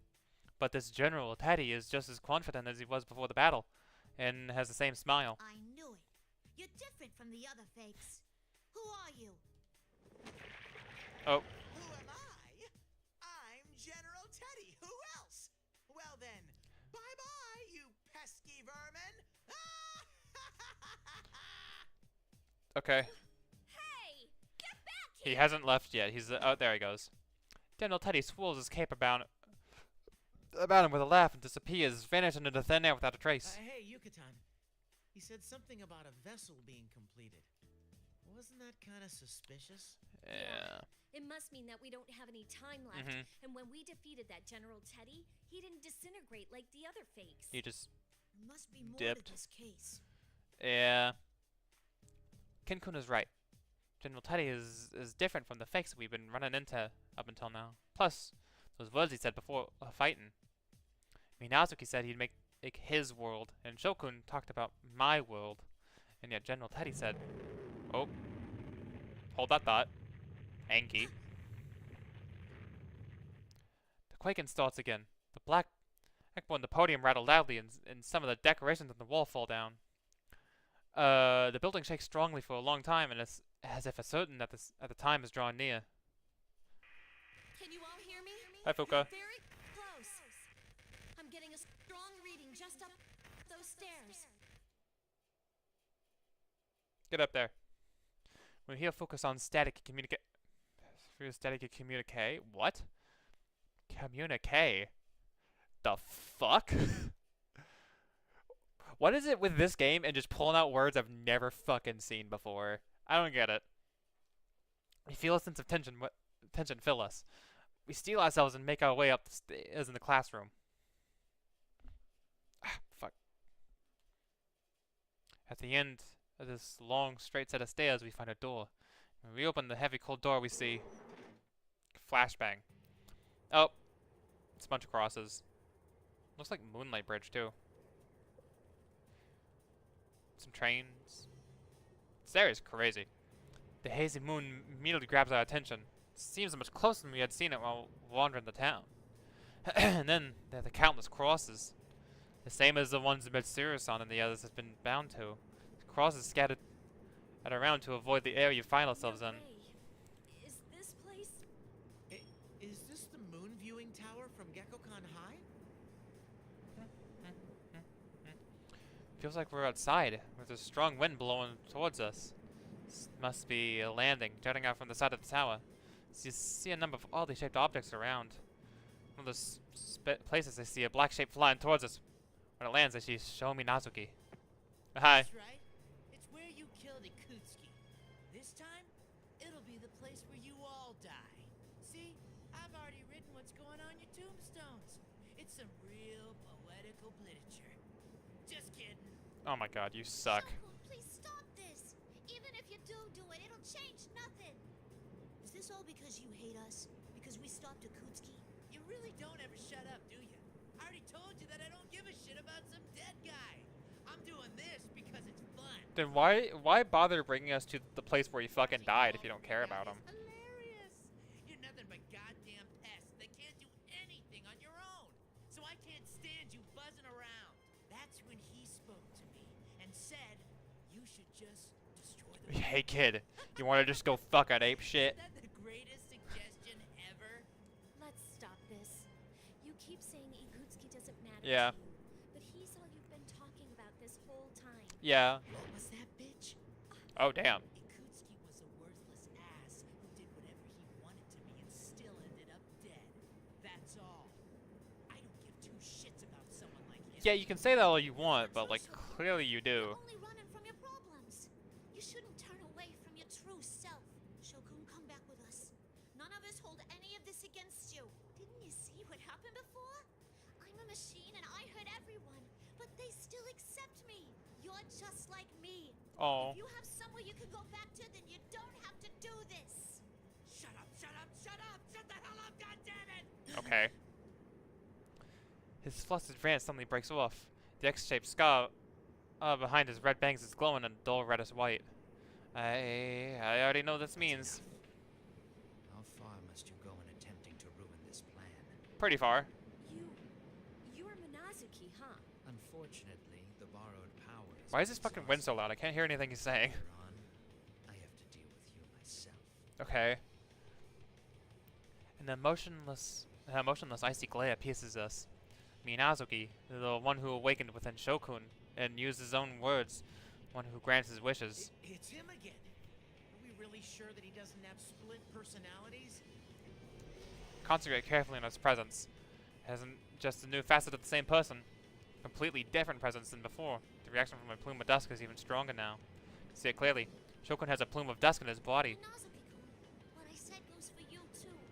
You're the same as me. What you are is the plume of dusk itself.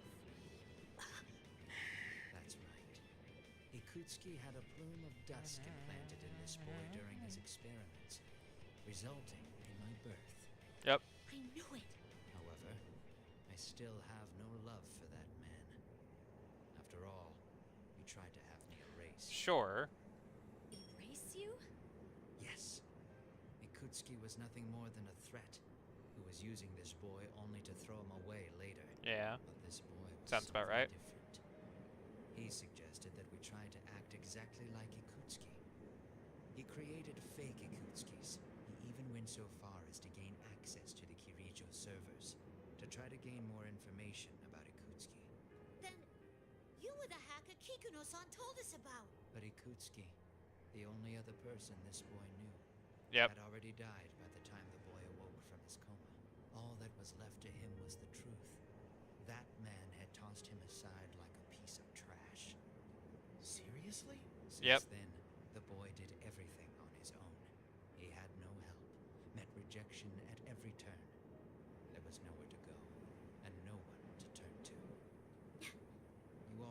believe that everyone is surrounded by other people just like you.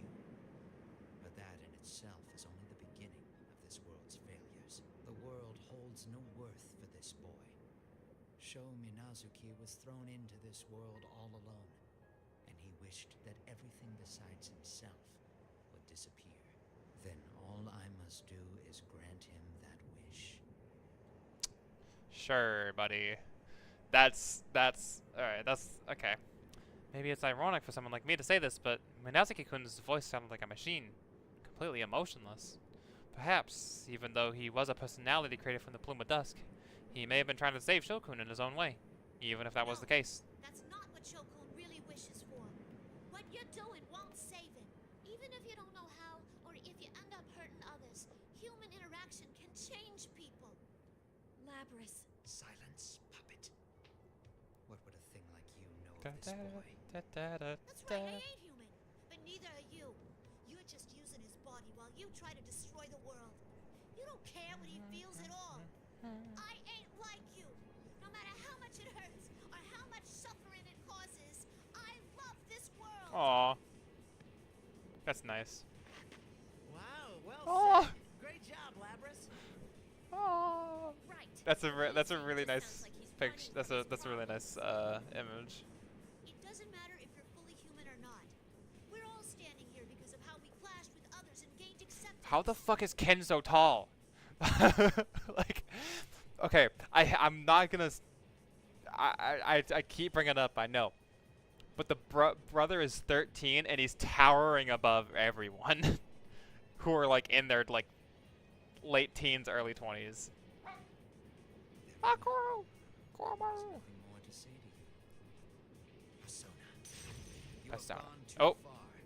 Sit in shame of your own ignorance as you await the moment of your destruction. Minazuki slowly draws out his two swords while he stares at it with unblinking murderous intent. Persona behind him also readies for I'm battle. gonna save Shokun. And to do that, we'll defeat you. I don't even. I have to. I'm picking Labrys. I don't even care.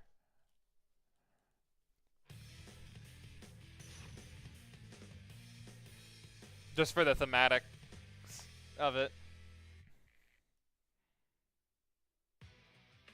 Finally. You're fighting me, huh? Nice to meet you. Nose. Watch out. Watch out, right? I made a blunder. Watch out. Get fucking Beast Weavered.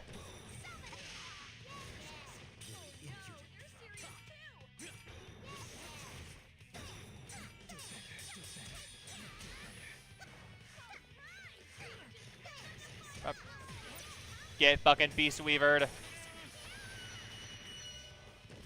was a good match. I'm glad I could help. Easy peasy. The persona wearing the golden mask disappears as it is melted into thin air. But the defeated master of the persona doesn't appear to be as wounded as he should be. Looks up into the sky with somewhat absent-minded expression. I've lost. Yeah, you got fucking shit on, nerd. The vessel will still be completed. You will not stop the creation of this boy's world. He must have taken an immense amount of damage. No normal person should be able to move after taking a beating like that. And Minazuki's trying to stand up. A sudden thought crosses my mind. The will to stand and fight for someone else, no matter how wounded you may be. Kari-san and the others rushed to Ina, but arrested Mitsuru-san's team when they had been captured. How Yukun and his friends are fighting to protect his town. Minazuki-kun's reason for fighting is no different from ours. Minazuki-kun, so you do understand. Not another word, lout. I won't let anyone get in the way. The reaction to the Plume of Dusk has been fading, but suddenly grows fierce and powerful, making the air around him tremble. He's still... Oh. Tsukiyomi! There we go. Finally says the fucking name. Flashbang. Okay. Ow. Whoa! Ba-ba-da. Ba-ba-da. Look out, Almighty. you guys! His persona appears and sweeps the air around him, causing debris to rain down on us.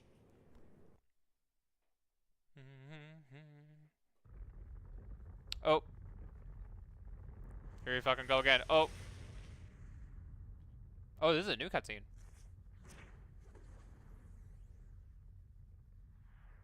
Sick backflip, bro.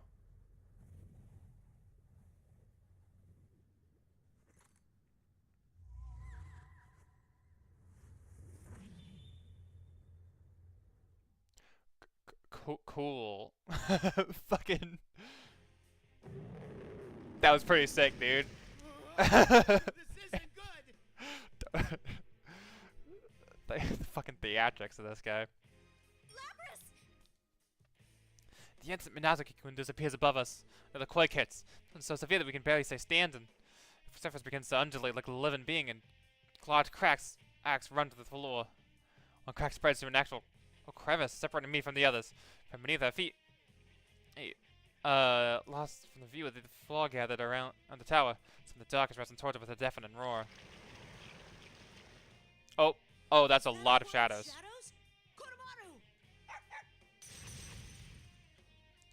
The opposite side of the cleft from me, Kenkun and Koromaru-san summoned their personas to fight the Horde of Shadows. Hikari-san and Junpei-san follow suit. It's an insane number of shadows. The Horde of Shadows crawls up towards us, making the towers out of wall appear to be swirling black mass. Soon Yukari-san and the others will be... Lapras, go! Huh? Don't look back, there's no time! Go! We know what it's like to have to say goodbye. But you'd better come back to us. Oh, come on. That's right. I want to save him, just like everyone saved me. If I don't go after him this instant, I'll never get another chance. A set of stairs leading up to the red fog is ahead of me. I can pursue him now. Thank you. I will protect this world. Go get him, Lapras. I do it for the sake of everyone else, no matter what. I charge up the long, winding staircase, up so far that I feel as if these stairs will continue all the way up to the moon itself. What is waiting for me at the top?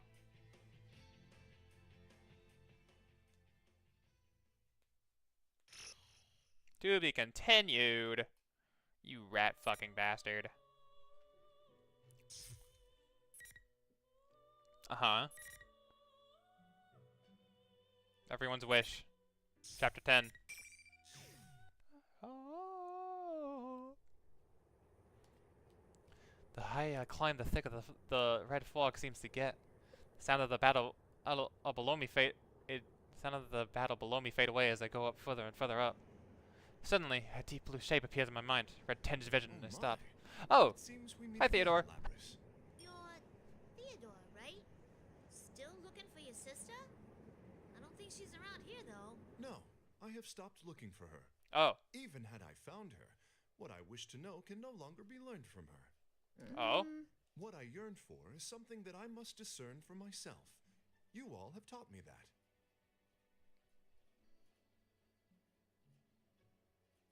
Huh. I guess you've This, changed not a little this song. too, Theodore? Do I seem so? Watching you has broadened my spectrum a bit. No, a great deal.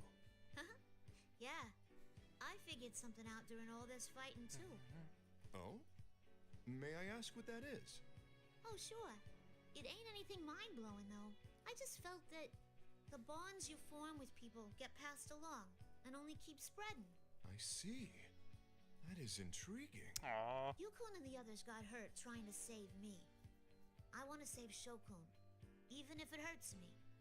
We all keep butting heads over and over. But the banner of friendship ain't just for show. Aww. It's what lets you go against someone while still trusting in them.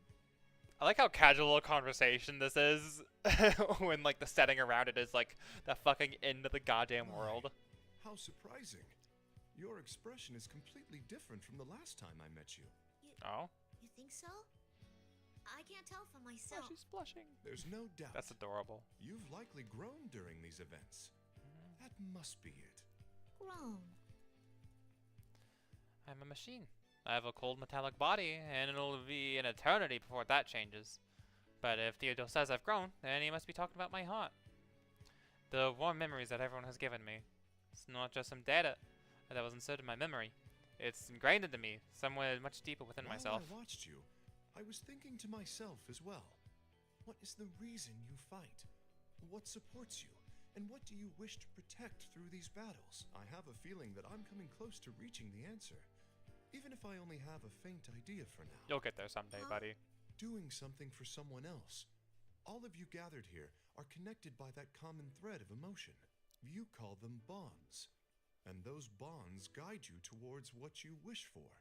What you wish for. And my sister must have left that room with a wish, just like you. That is how I understand it. Yep. He's right. Theodore's words illuminate my own inner feelings. What we yearn for, what we believe in, what we wish to show Shokun. They're all our own wishes. How we think about someone and do things for those people. Because we wish for that person to be better. For the whole world just to shine a little bit brighter. And now, I'm wishing that Shokun can learn how wonderful this world truly Thanks, is. Theodore. You're awesome. Aw. I'm awesome? Oh, he's blushing. That's so.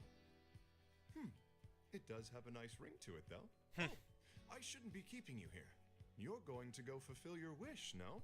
Please, proceed. Get up there, Labras. Thanks, Theodore. I wish you luck. With those final words, Theodore disappears, melting into the fog. A powerful enemy waiting for me up ahead may swallow me whole, but won't lose.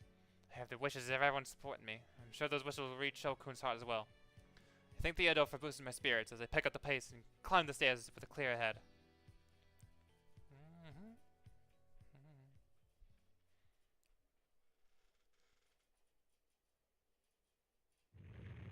Oh, Tartarus quake. There it goes again. Another quake rocks the tower. I have to crouch out down low to keep from staggering. It feels like these earthquakes are growing more and more frequent, even as the shaking itself grows stronger and stronger. There's no doubt that an indescribably powerful force is getting closer and closer. How can you? Labras, can you hear me? Can you fucking barely? Focus on. These tremors are crazy. Are you all okay? Tons of shadows are pouring out and don't worry, I'm with the others. Seems Fukusan's group had been trying to catch up with us after Yukun and the others recovered enough to move on. While they were about halfway up the tower, a ton of shadows suddenly began to attack them. Right now, they're preventing those shadows from coming up through the tower towards us. I got in contact with Kikunu-san earlier. There's something I need to tell you. We discovered the password to the file that I gave you before. It's King of the Fall. The files in the memory card that Kikino-san gave me to record, had given me before. I left it at the helicopter. I forgot about them during the fierce battles that have been put up until now. The files might contain the clues that lead to bringing this case to an end. Thanks, Fukusan. I'll give it a try. She told me that Mitsuru-senpai figured it out. We're counting on you, Labras. After Mitsuo-san and the others rescued the rest of the Inaba persona users at Janez, they strive to make it back to the tower in order to intercept the shadow. It's flooding the town and converging up to this place. A sigh of relief over hearing that everyone is safe. I find the protected file and try to use the password Fukusan gave me. Password accepted. Opening file. This... Instantly I have access to the full contents of the data. The locked file seems to be details of Shuji Ikusuki's personal experiments. The dates are marked as taking place in 1999, and the test subject's name is Sho Minazuki? A strong reading is getting closer. Labras, be careful! I continue reviewing data while Fukusan cautions me and prepare for another fight. These days eventually come to an end. A bizarre sight, quite different from anything I'd seen until now, leads into view. Oh, it's the crystal. It's the weird crystal-y thingy. Weird is what it is. Strong wind blowing here keeps the fog from becoming too thick. The wide space is made of what appears to be red marble, and the vibrant green patterns run through it like blood vessels. Pillars that appear to be stylized flames stand around us, casting eerie shadows into the lustrous floor. Floating near the center is a crystalline object that appears to be slightly taller than I am. It emits a bluish... It looks way taller than you are. That's probably just perspective being weird, but, like, it looks like if Labras went out to that, it'd be, like 5 times their height. But I think that is just perspective weirdness. On close inspection, I see golden particles clinging to the rotating object. Those persona fragments from our past fights. As I walk step by step across the hard red floor, I approach the young man standing by the crystal. At his heels is a man in a suit? Who could that be? Getting facial scan. Searching records. Result found. Toru Adachi. No, I kind of knew it, but yeah, it's the boy. It's the man himself. The man who was arrested Rastia as the perpetrator of the case that Yukon and his friends solved. What could he possibly be doing here? You again, you goddamn robot. Damn you for coming all this way. This Hi. son of a bitch betrayed me too. All of you are completely useless. And I can't even get an answer from him either. I don't know what happened before I got here, but Shokun seems furious. He was a foot on Adachi-san's body and leans heavily on it. Adachi groans faintly. Looks like he's alive, but unconscious. Scrap for brains. What happened to him? Where the hell's Minazuki? I don't know. He fought us and... Huh? You guys did something to him? Oh. Bullshit, that's impossible. He's strong. As strong as me. And there's no way in hell that he'd lose to some goddamn pest like you. That remains to be Shoko, seen. There's something I want you to hear. It's about your father. Shokun is currently very unstable, much like when I met him earlier. Averting his eyes from the truth and trying to forget everything about himself. How he is right now is how I used to be just a short while before I met Yukon and Mitsuru-san. I was able to overcome it thanks to everyone, but Shokun is cowering just like I was. And knowing that the truth Fukasan entrusted me with may hurt him more makes my heart ache. Shuji Akutsuki, your father, embedded a plume of dusk into your body for his own research. But because the persona ability didn't awaken in you, you entered a vegetative state. And then Akutsuki threw you away. Is that right? Just when I was wondering what shit you were gonna spew after coming all this way. Did you come to rub salt in my wounds, Aw. you goddamn bastard? Yeah, that's right. That piece of shit tossed me aside. He was the only one. The only one in my world, and he did that to me. I already know that he was a goddamn bastard, so what? Oh my god, not this fucking doesn't song that's matter. playing. He was all that I had in the world. Dad. Shokun. This world's so fun, isn't it? Full of shitty bastards always pressing in on you. It's so awesome. I'd rather be alone forever than spend another second having to deal with another dipshit ever again. So you can all just disappear. That ain't true. You don't really want to be alone at all. Huh? You broken piece of junk. Have you finally lost it for good? This fucking song. This fucking song. I won't be totally alone. I'll be beside myself, laughing at how stupid you are. Huh? It's a micro memory card.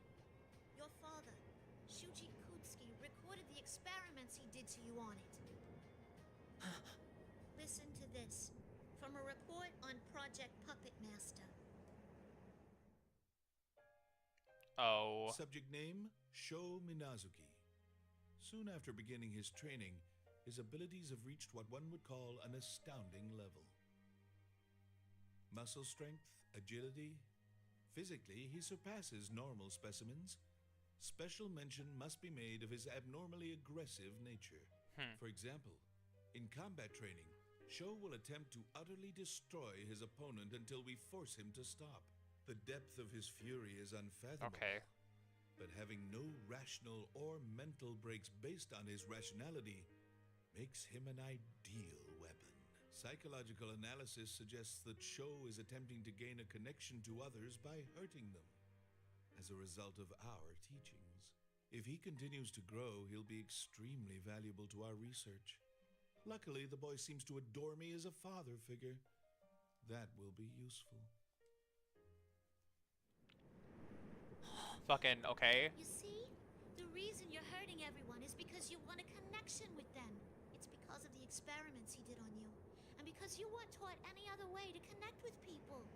That's incredibly sad. Is that all you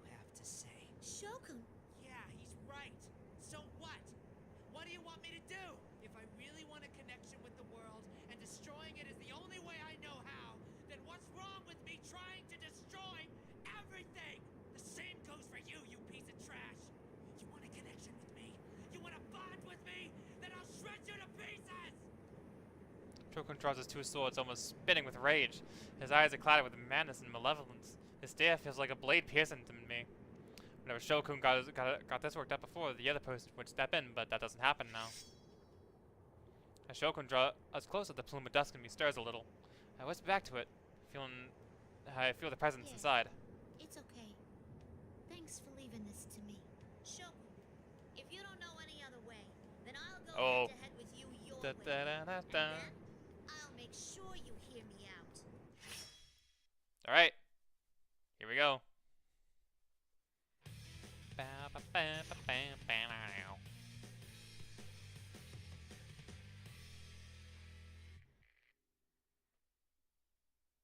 Finally.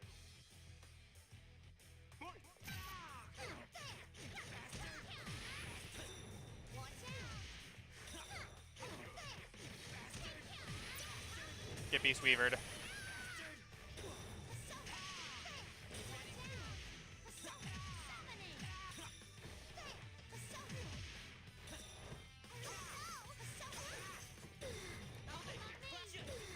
Get me out of the fucking corner!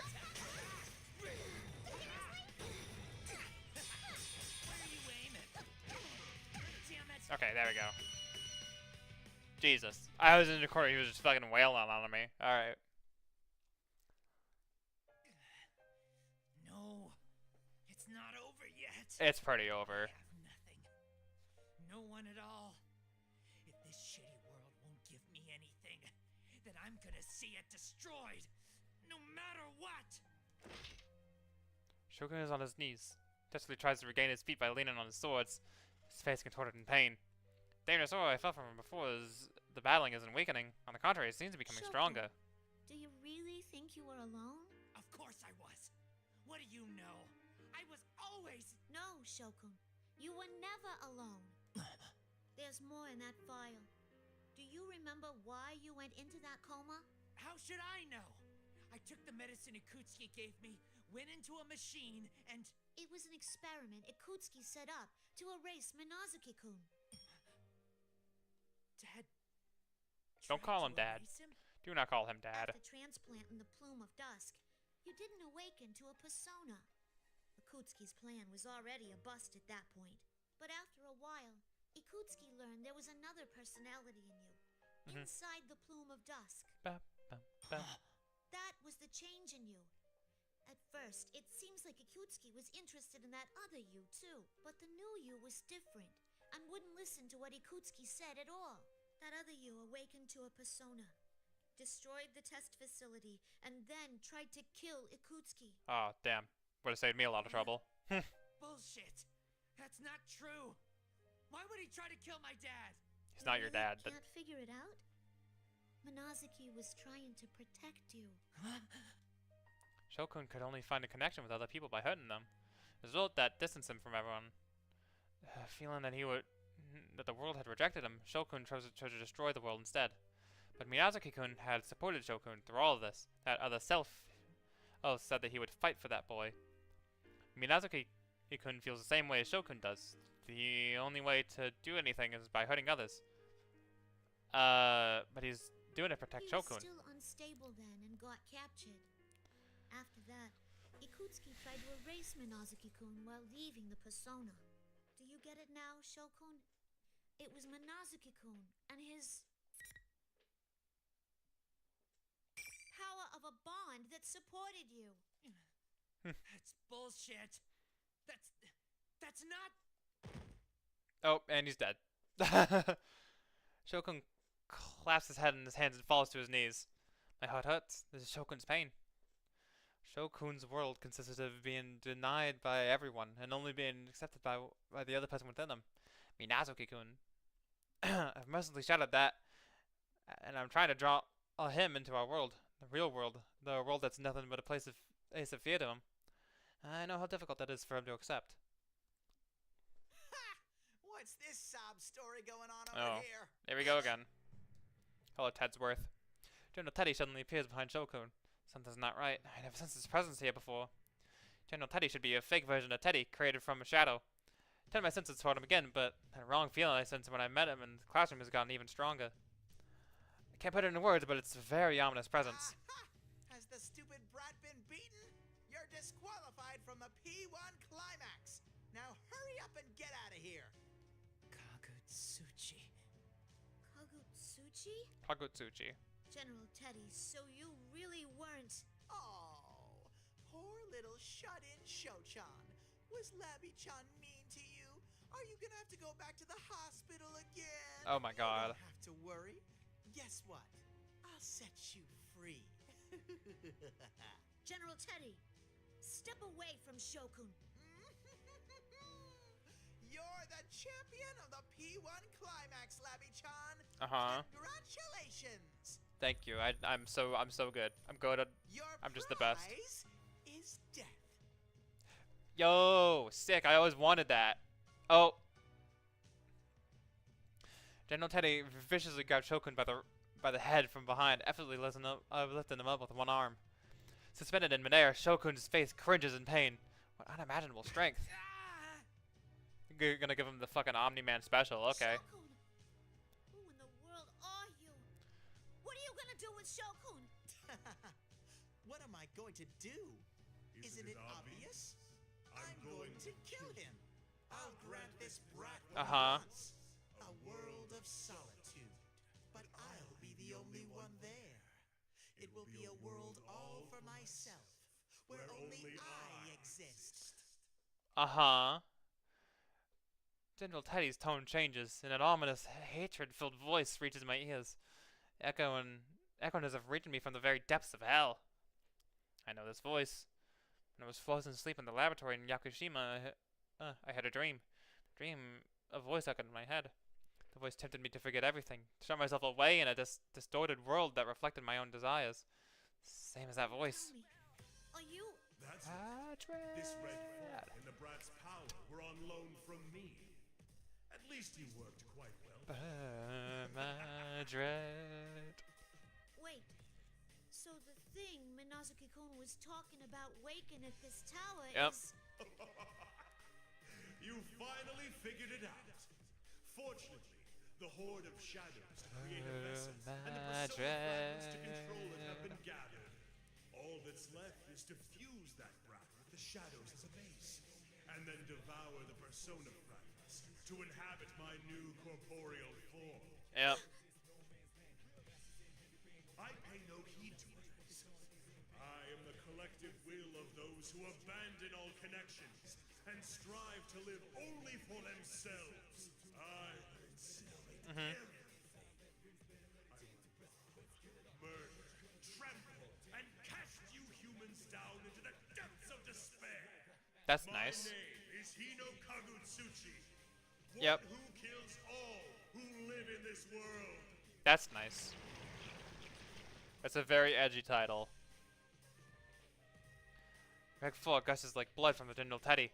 No, Hino Kagutsuchi, and he gets sucked into the Shokun's eyes and ears and mouth and wounds. What? That was a really bad take. I'm surprised I kept that one. That was not a good take. Try to rush towards him. The empty husk of General Teddy's body has crumbles into a black lump of a shadow. Same time, Shokun, or whatever he is now, turns its evil red gaze toward me. Oh, and there it is. Oh, I hate that. Like the creaking metal. Oh man, that was actually that was a really good way of like conveying what's happening here. That was immeasurably stronger than Shokun's and Minazuki-kun's. Entire metal body shrieks and twists in directions that I was never meant to go. I won't let you die so quickly. You will live to witness my advent, and will be the first sacrifice to my power. Fucking try it. Never let you do that! Give Shokun back! Your nerve astounds me, but I wouldn't be so sure. Madrid. By the flood of shadows. You all fought so long within this red fog, just as I planned. You are exhausted to your very souls.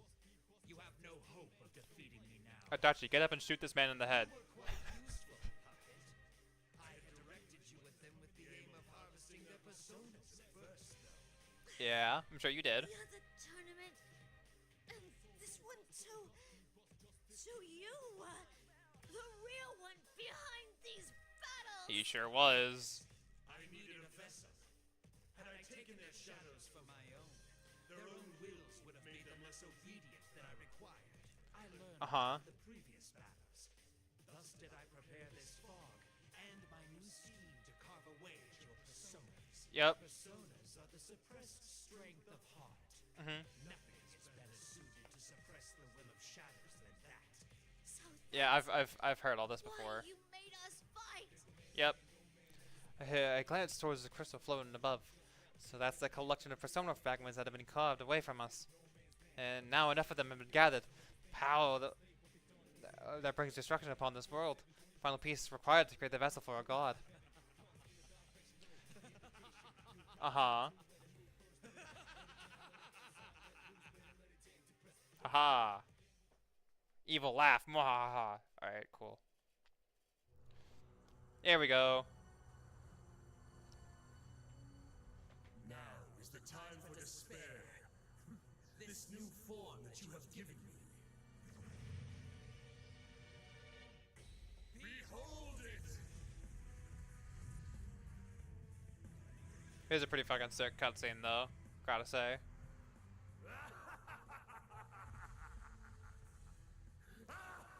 Alright. I didn't want to say this earlier, but, hear me out. Ava-01. It kind of looks like an Eva unit.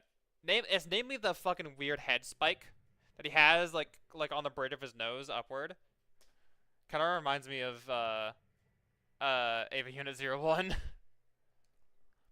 Oh, I skipped a bit of dialogue, that's okay. God that manifested using Sho as its vessel. Since I was created as being an anti-shadow weapon, I look upon what could be considered on my arch nemesis. This can't be. It's fucking there. It kind of is. Being that could incinerate the world, its powers are so tremendous that it could perform such an outrageous deed. Its roar shakes the air, and there's heat like scorching flame. The sensors show that it is fully manifested. My legs won't move. At this rate, I'll be destroyed by it too. I recoil in trepidation. Mysterious voices, unlike those in normal persona communications, echo through me. Labrys, don't Oh! give up. We're all cheering you on. Labrys, Da, da, leave this da. place to us. Once this is all over, we'll have a party and celebration. Aw. I'm positive you can do this, Labrys. We'll take care of all these shadows. Don't worry, Labrys. You're not alone. Fucking tell them. Close my eyes and imagine the faces of everyone I've met since my awakening. Everyone who accepted me. Everyone who given me a place to belong. Because everyone is fighting below me now, I'm able to stand here. This is all on you, Labrys. You promised that you'll come back no matter what. True. We won't lose. Labrys, please win this for us. Yeah. We're counting on you, Labrys-san. Please protect our world. Give me Koromaru. Yes! That's all I needed. That's the strength of heart I needed. All the friends I had met in Inaba, and my companions who trusted me, finished the job before me. The voices gives me We'll strength. make sure to hold them back here. You can win this, Labrys. Labrys, we're entrusting this to you. Our thoughts are with you. Yay. Let us handle things here. You have your own role to carry out. Don't you dare tell us that you're giving up on this now. We'll do our best to give you time. Labby-chan! Your knight is on your side! Get it Uh-huh. back, Labrys. We're fighting with you too. Thanks, Matt Mercer. Please win this, Labrys. Sister, we're all waiting for your return. Let's fight this together. Alright. Let's fuck shit up. It's okay. They may not be right next to me, but I can still sense them. I won't lose. Everyone's on my side. Not alone. Alright.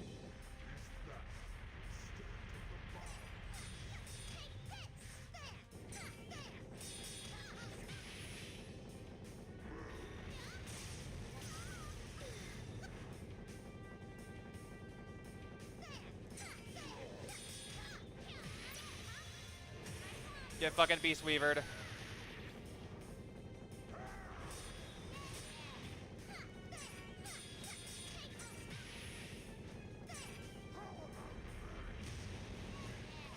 Got him. Eat shit, nerd. Impossible. The will of a puppet like you. A single will was able to surpass mine.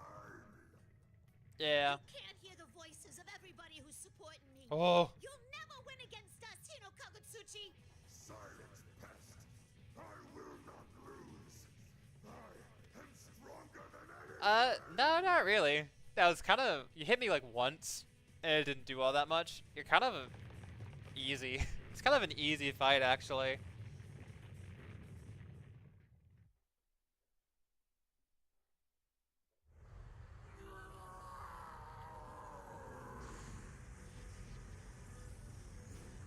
Impossible. How could I fall to this trickery of mines?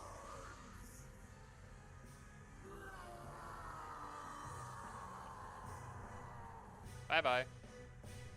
Get fucking shit on, dumbass.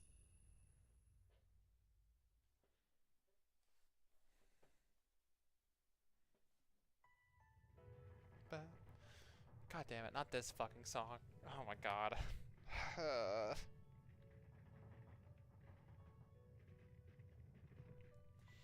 crumbling quotes disintegrates before me. I can't take another step. All I can do is gaze up at Hino Kakotsuchi's body as it falls apart into thin air before me. That was marvelous. Oh, hi, Elizabeth. Nice to see you These again. events were truly an ordeal. The area filled with silence into the battle ended, but a familiar voice ends it. Turns to a young woman in a blue dress standing nearby. Elizabeth, what are you doing here? Though what you just defeated now was different in form, it appeared to be another embodiment of man's consciousness that wishes for death. And suffice to say, I had my own reason to witness its end. A reason? To abolish others also means to abolish oneself.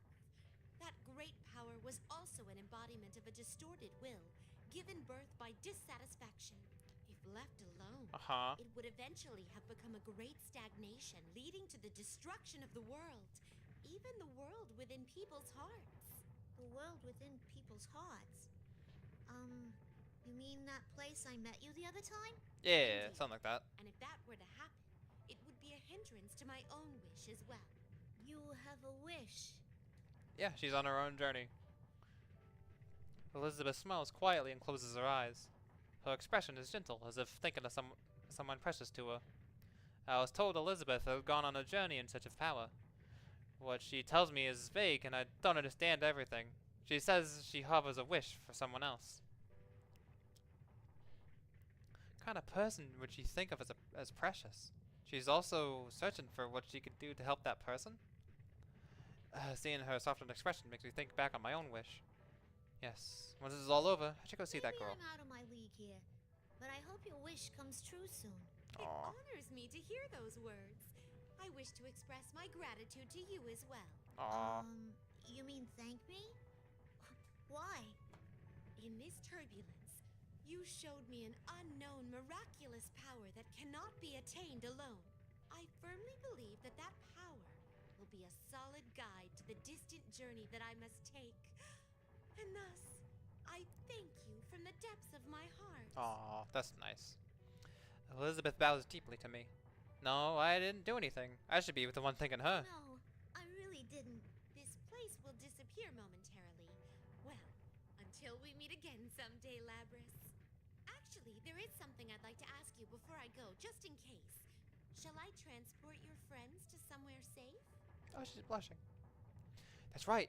This tower has already begun to crumble. My friends and I could never get out before this place becomes truly dangerous. I hurriedly respond to Elizabeth as politely as possible. That would be wonderful. Please do. Very well. Then I shall... Elizabeth? Now that I think of it, where would a safe place be? This place is gonna crumble soon, so anywhere else is fine. Could you hurry, please? Ah, yes! That reminds me. There is one place where there would be no trouble if I were to send such a bizarre group of people there. I will now transport your companions. Well then. And there's the circle. And my vision grows hazy as she speaks. I remember something about what Shokun and Dachi-san. If they're not transported, they'll be killed with the tower collapses. Hold on, Elizabeth. Oh, and there they go. Whether or not she understood my thoughts, Elizabeth smiles at me before everything is blanketed by a bright light. They'll be fine. They'll probably be fine.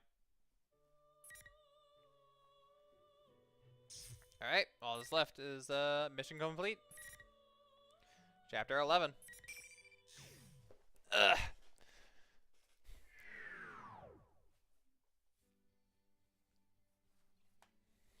The light fades, and the scenery around me is completely different.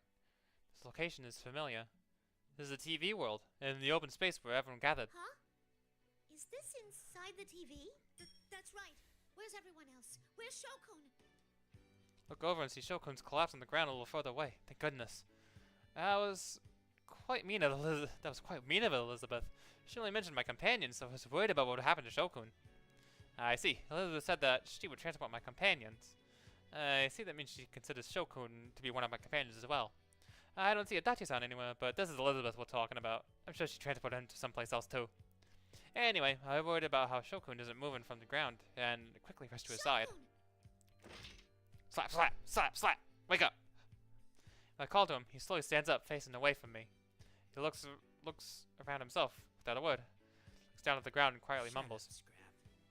Enough yapping. Okay. I couldn't help it. Not when I knew you were safe. Hey, did you kill that thing? Huh? Did you destroy Hinokagutsuchi? Oh my god. Fuck you. Understand words? Guy's an asshole. Oh, yeah. You're strong. Huh? Thanks. God damn it, do I have to say everything to you twice, you piece of junk? Never mind, you stupid toaster. Toaster! He said the thing. He said the thing.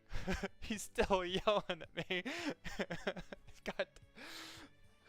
Does Atlas know? Does Atlas know the meme? They have to, right? Does Atlas know the meme? I feel like they fucking have to.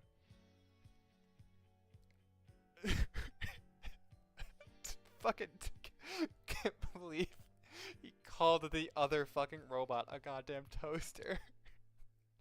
That's really funny.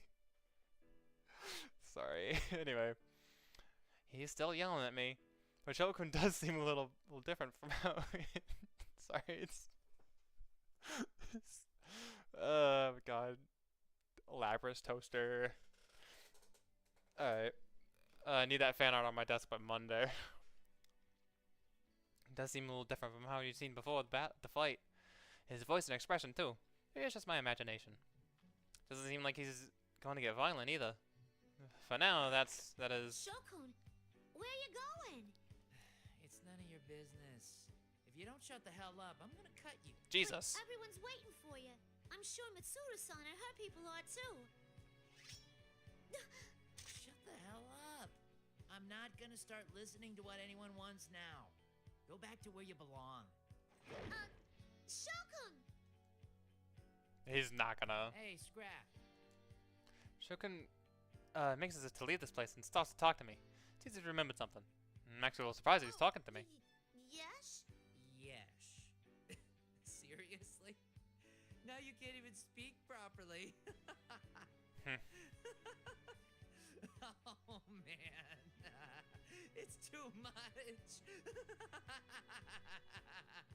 Okay, buddy. You don't have to laugh that much.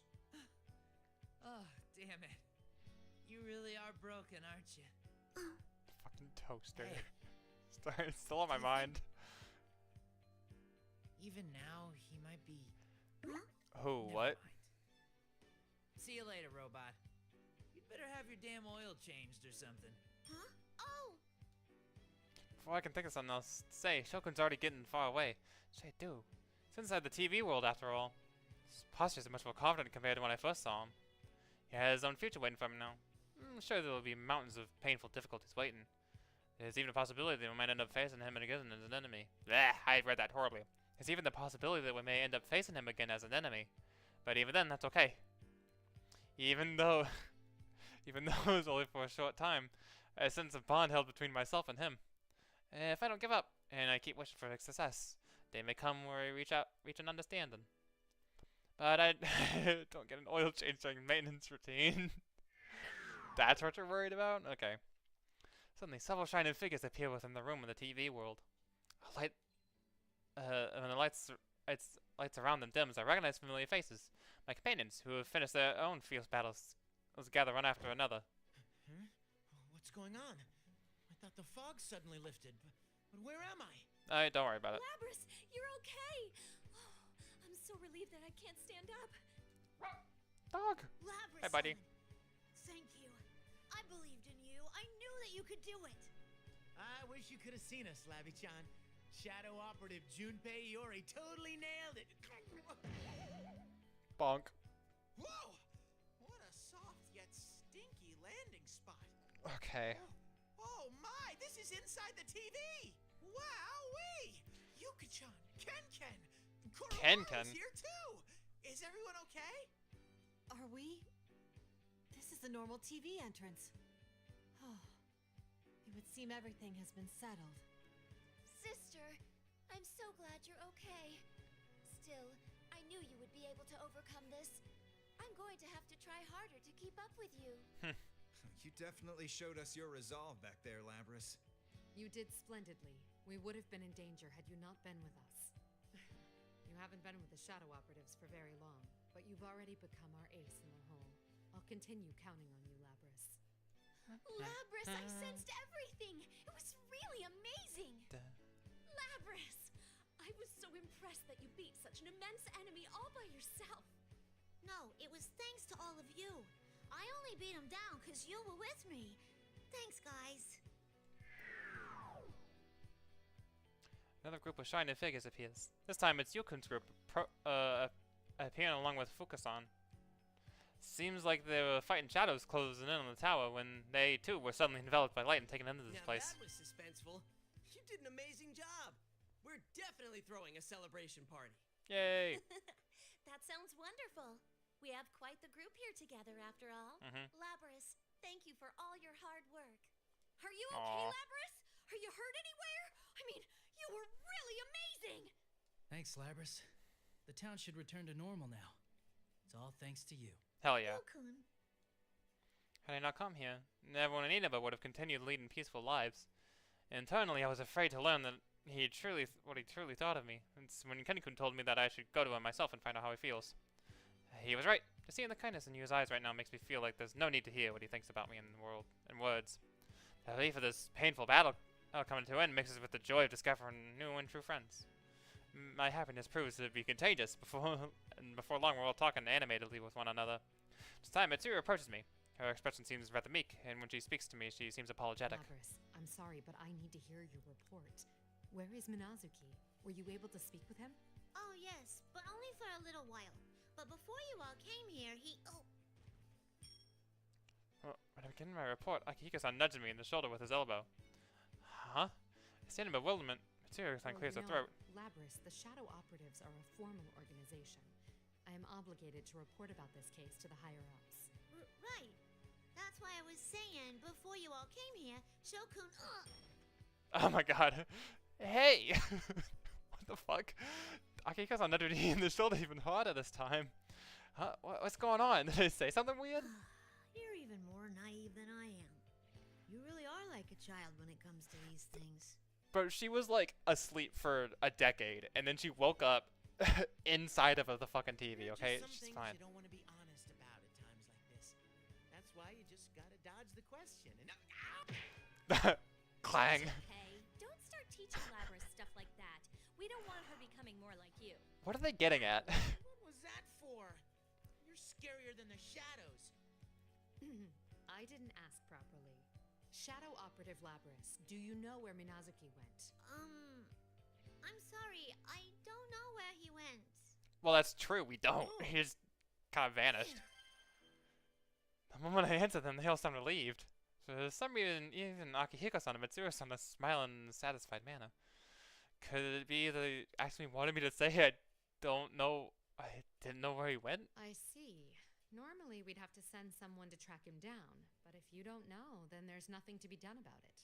I will report this case to our authorities, and the shadow operatives will take responsibility for it. The fucking okay. Mitsuru-san! Okay. I get it now.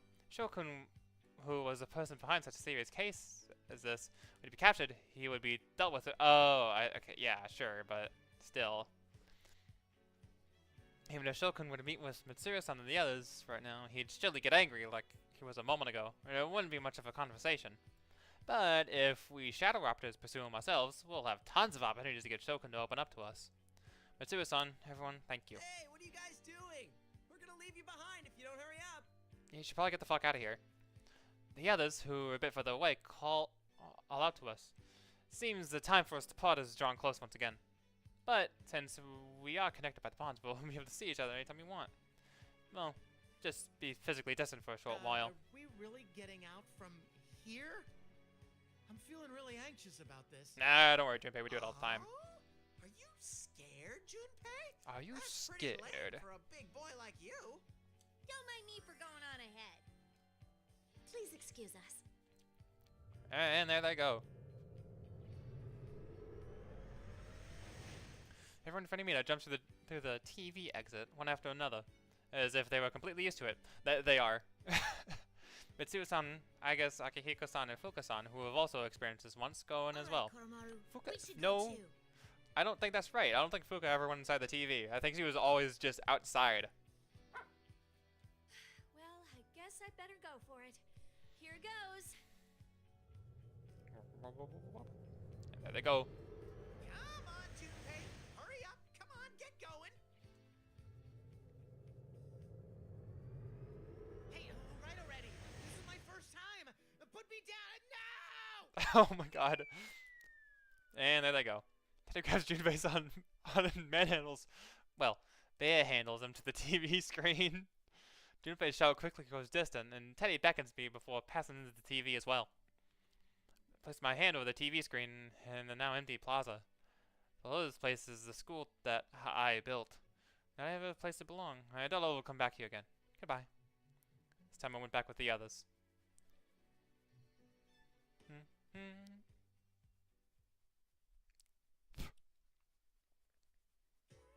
Oh, here we all are. May 6th, early morning. After leaving Junes, we heard that Kikuno-san had landed the helicopter in the schoolyard at Yasugami High, so we headed back to the school. Seems that after Kikuno-san risked her life to drop us off at Junes, she was forced to land near the outskirts of town.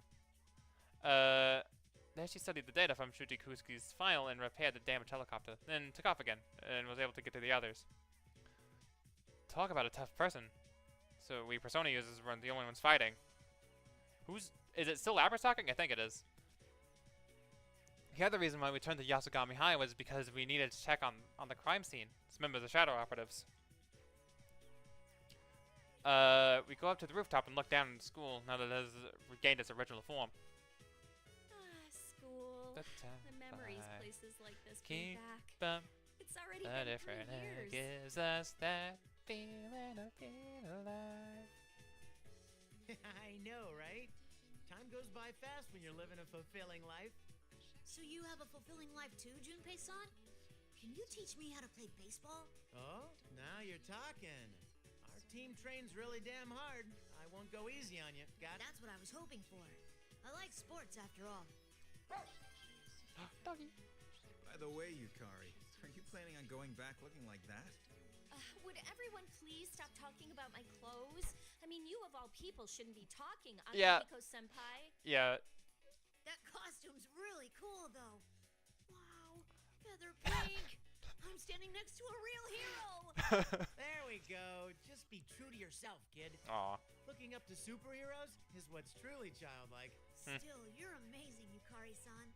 You're actually wearing the costume and acting at the same time. Normally, even female ranger characters get played by male actors during the scenes while they're in their costumes. Huh? Is that for real? No, all those times I... Where did you hear that? Ken-kun's a big fan of those kinds of shows. But I guess he isn't all that childish anymore. I suppose it's because it's been 3 years. It might be in poor taste to say this right after what happened here, but I'm still glad we were able to get together again like this. Yeah, like we were guided here by fate or something. The great Oh. hero Junpei and his pals saved the world again. Right. You probably wouldn't have even made it here if fate hadn't guided you. Seriously, the way he ended up here is just ridiculous. Maybe we were guided here by fate. We made some new friends too, after all. Everyone looks to me. I have so many people willing to call me a friend, it's a little embarrassing, but I can't help but smile. Most of all, I'm happy Aww. that I met my sister. I was able to meet Yusan and the others as well. Thank you, sister. Now, I'm thankful for everybody else. Without you, I'd have never woken up and stayed in that box forever. I'd just be a machine that hurts people. You Aww. all accepted me for who I am and gave me a place to belong.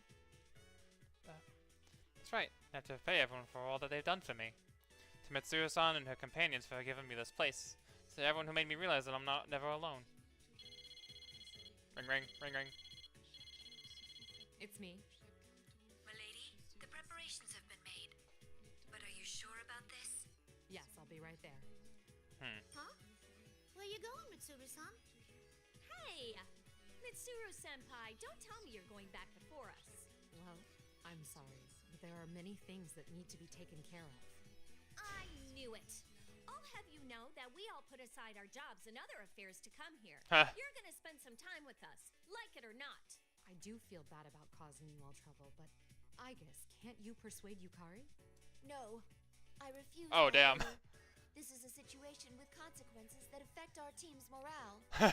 Give it up, Mitsuru. Don't worry about figuring everything out right now. I'll make sure things with those public safety jerks get settled. What? There's some guys hassling you. Let me Oh, tell you. damn. I'll tell him everything about how Mitsuru-san did her best to help. Please, don't. Things will only get more complicated if you two get involved. Very well. I suppose I can forget about my duties for one day and enjoy some time off. Yay. That's what I'm talking about. You look so happy, Yukari-chan. It's been a while since I've seen you smile so much. Huh? You think so? Do I really not smile normally? Well, you always seem so angry, Yuka-tan. That's because you're always making me angry.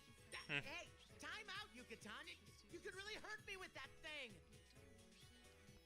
Laughter echoes from the rooftop where bright morning sun shines down upon us. As a lively conversation continues, I quietly place my hand on my chest. It's right here now, connecting me to that place, connecting me to everyone. And it is once I feel spread to everyone else, and to him as well.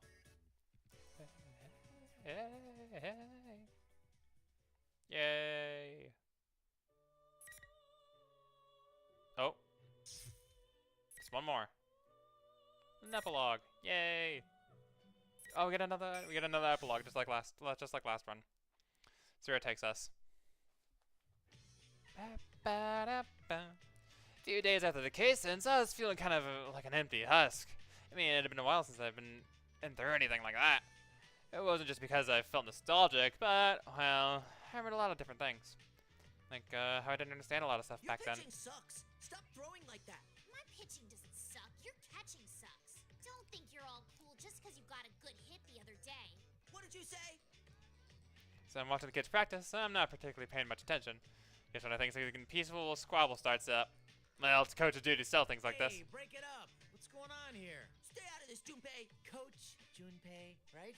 So, what's up? He blames me because he can't catch. It's because you got no control. Everybody knows it. The other kids all stop practice and gather around for the argument. Kids have way too much energy and get into fights frequently, so I need to mediate this conflict in a mature, dignified way in order to be a good example. Children pick up on that kind of stuff, Hey, you know? Listen up. The most important thing in baseball is teamwork. No matter how good you might be alone, you'll never win a game by yourself. You can't play baseball if you're the only one on the field, right? Of course not. Right, well, that's just common sense. But if you keep putting the blame on other people, you're going to end up all alone eventually. If you think the pitcher has no control, then you got to try to work hard to catch anything, no matter what he throws your way. And if you think the catcher blows meaty chunks, try throwing balls that even the worst catcher can grab. If you both practice together like that, then everyone gets better and the entire team gets stronger. Isn't that right? Yeah, that was awesome. Go me.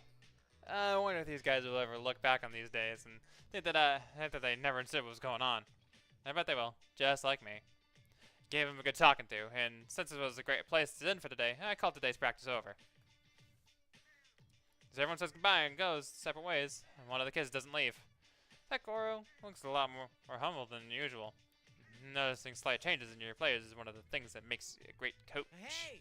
Aren't you going home? Junpei, do you have a girlfriend? Oh, come on, man. You don't gotta do it to him. What? What's he asking me like that all of a sudden? Sheesh, kids these days. I didn't think so.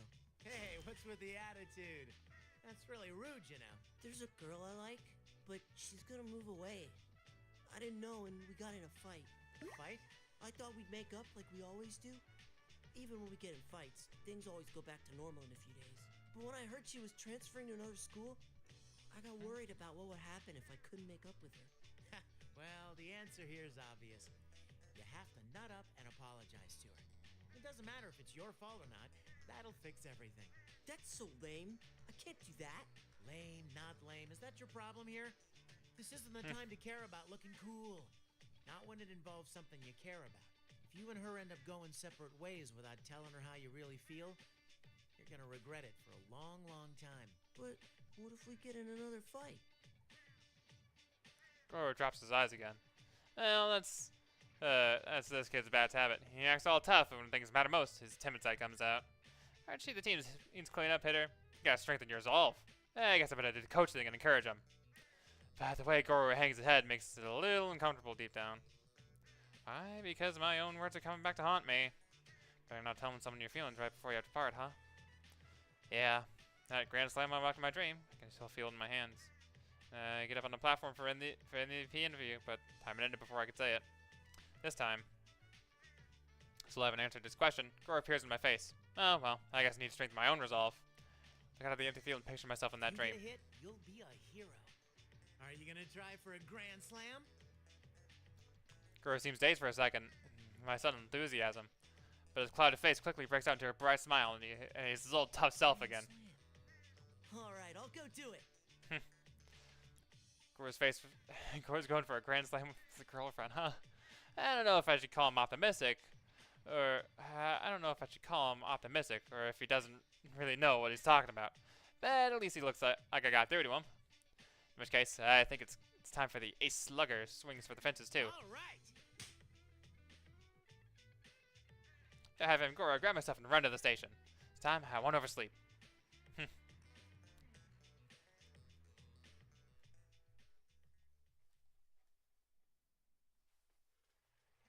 Oh. Okay, here comes the game again to break my fucking heart. Okay, great. View from the pier matches an old memory of mine. Color of the sky, the earth, and the sound of the waves. First time in years I come back to this place. Oh, this brings back memories. How long has it been since we were here? We were second years in high school, wasn't it? Yeah. It would be 3 years ago. It was the summer of 2009. Only 3 years, huh? It feels more like 10. After what y'all went through, I'd believe it. Happened since then. I see. Now that I think about it, you haven't returned to Yakushima since then either. We leave the beach and follow a woodland path. The virgin forest is filled with lush greenery, and the air is cool and clean. We're headed to the remains of the ergonometry research lab. You want to go to Yakushima? Yes. If possible, that is. I don't believe there's anything left there aside from warehouses, though. Yes. I understand that. I guess I have no intention of preventing you from going there. But may I ask why? I have wanted to go back for a while now. That was when my sister's case began.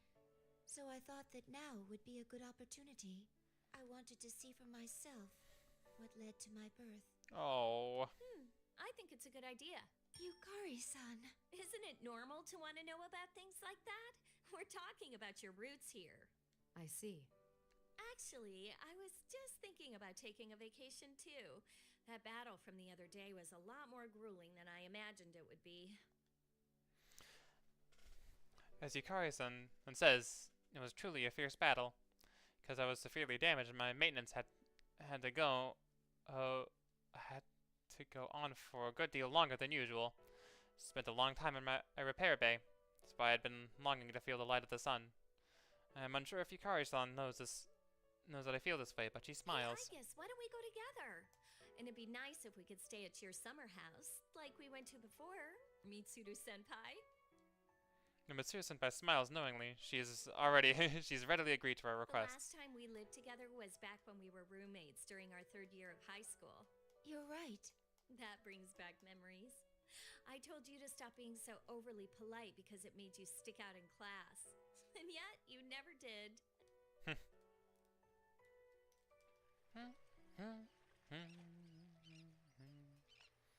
Passing through the forest, we reach a desolate area with debris scattered about. Could this have been the outer wall that surrounded the research site? The entire thing has collapsed and it's been overtaken by wild plant growth. So this is the place.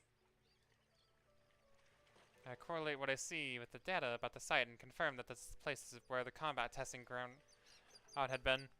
Pass through where the gates were and proceed further inside. Oh! Walk through the facility for a while when an old white dog runs up to us and barks. The dog isn't barking to warn us or frighten us away, but is more welcoming. Maybe even greeting us. Oh, is it? I try to match the dog to data I have regarding Yakushima. Cross-referencing appearance, tending to match vocal recordings. Snowy? Huh? Oh. Do you know this dog? No, not as such. Click here to find a record of this dog. There's no doubt that this dog is Snowy, the same animal that my sister made friends with. He's still okay, even after all these years. He appears to be the dog my sister became attached to in the past. It seems he can tell that I'm like her. Huh? I'm gonna fucking cry. God damn it. Suddenly wags his tail and comes over to happily nuzzle me. He appears to be welcoming me, though we never actually met before. I can't communicate clearly with him the way I can with Koromaru-san. Still, his actions are easy enough to understand. Crouch down and gently pet him. It would appear that this place and what happened here are part of my own roots after all. What do you mean? In the past, I thought that my ability to communicate with animals was just something that I could do. It didn't seem like the people at the lab had deciphered dog language, and even then, I doubted that such an ability was necessary for a weapon. I had thought it mysterious that I was capable of doing so, but it seems that my sister can do the same thing. Huh.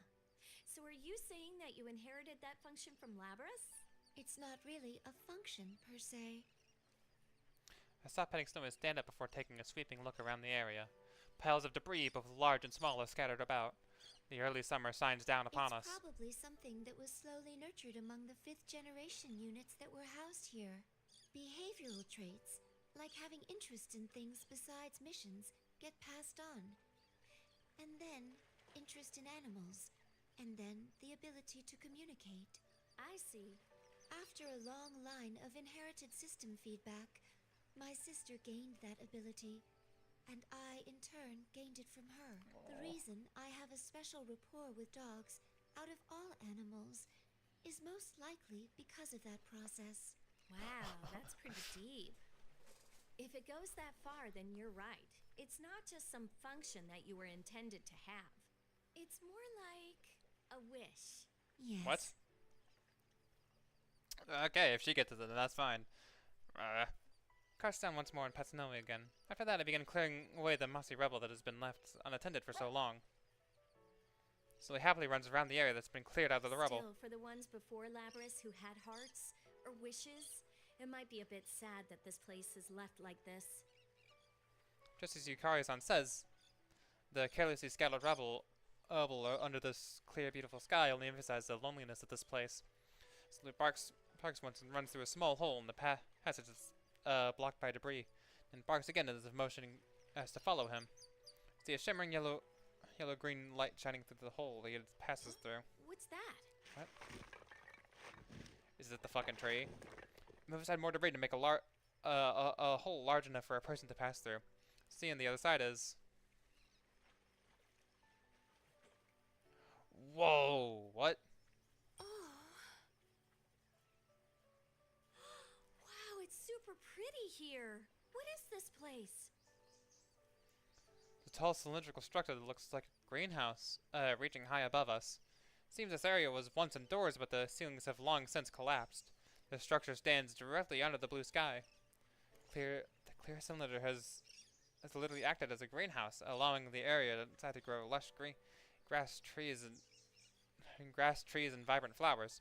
Birds and butterflies flit about inside. This place is something like a paradise outside of a children's book. But these are the reins of the anti-shock chamber, where Labras and the other units of our model had undergone battle tests. There are many plants here that only grow far to the south of this latitude. This building's windows seem to have coincidentally formed a greenhouse. Take a closer look inside and notice a large sword stuck into the ground of the center of the room. Oh. The unit that uses weapon is thought to have been destroyed, but the sword remains here unchanged. Number 024 is stamped into this. It may have belonged to a unit that fought here. Oh, I see. It's kind of hard to believe that this place was once such a nightmare. God fucking damn it. Once such a nightmare. Once such a nightmare. As far back as my memories go, it's not wrong to say that this place was just as Yukari-san describes it. And on the way, in the way this room is now, it may be a fitting tribute to my sisters who fell here within this very chamber. A large blade here is more than half covered with soft green moss, and small birds are using it as a perch. I guess. Let's ask Mitsuru-senpai to keep this place like it is. Yukari-san. And why don't we bring everyone else here from time to time? Let's bring Labras next time, too. Oh, Labras is gonna fucking cry so hard when she sees this. Oh. Aww. I nod. My power is your power, so I'll never forget you at all. This is the last of the anti-shadow suppression weapons. I'll fulfill my duty to protect my companions and my sister, protect humanity and create a future with your memories within me. I'm glad I came here. I feel the happiness in the depths of my heart. Take a step forward to raise my voice as loud as I can so it echoes through the entire chamber. Thank you. Oh my fucking god, I guess. Okay. Chirping of the birds and sound of the waves echo on forever.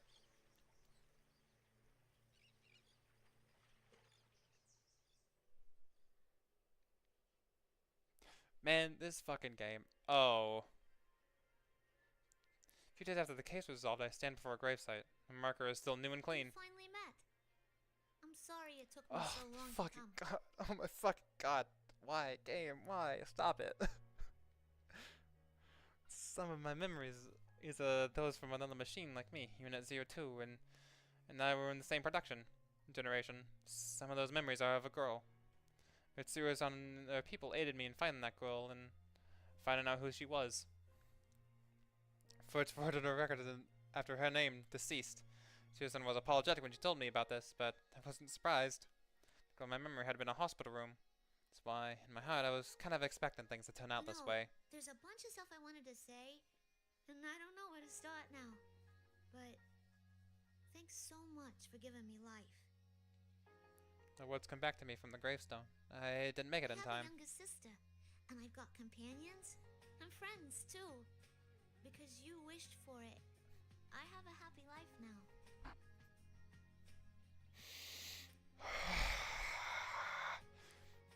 How the fuck is this game getting me like this?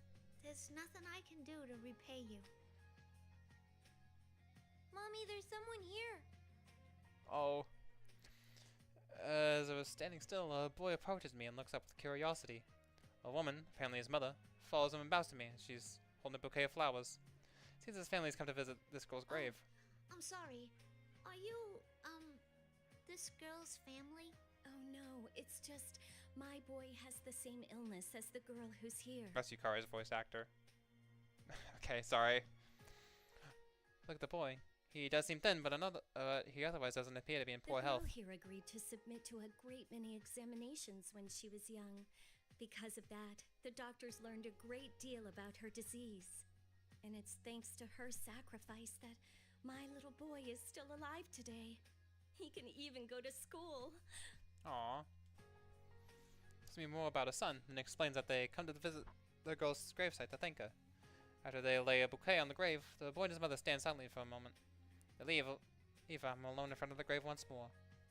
She deigned to be useful to the world, and that wish has come true. I know she would have wanted to see the results of how she helped people. But in the end, she never could. And I've... Oh. I found something I can do. Hey, can I call your mom? Oh my fucking god. Carry on your dream, my mother, and protect the world where all the life you saved reside. Just as you wish for my happiness, I'll wish for the happiness of all humans. I'll do what I can to protect them. I'll do it to the very last of my ability, as a shadow operative. God, fuck it.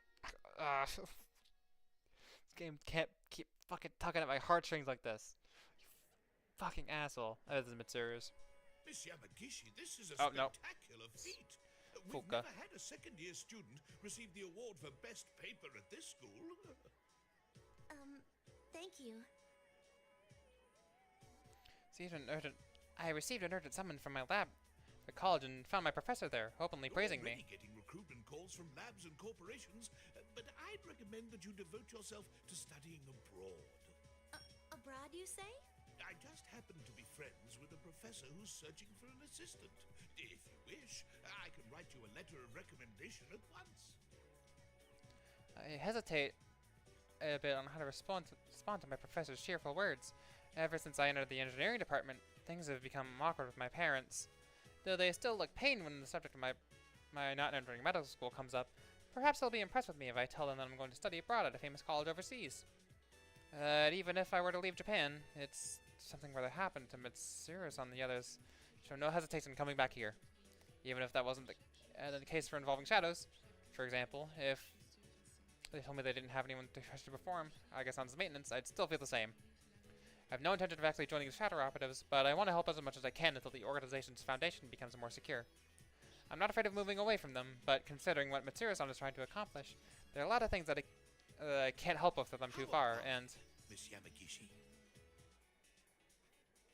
I'm sorry, but I'll have to decline for now. If the time comes when I feel a need to study abroad, I'd like to ask for your assistance then. Yes, that's what I thought. Then I'll contact them at once and... wait, you decline? Oh. Oh no! Classes are about to start. Please excuse me. Thank you for telling me about this. Miss Yamagishi, wait! Hey! I'm not staying here because I'm needed. I'm staying here because I chose to do so. It's more important than taking a course that someone else has prepared for me. I can study wherever I want, after all. I joined the flow of students moving from class to class and hurry to my next class. Okay. Aw.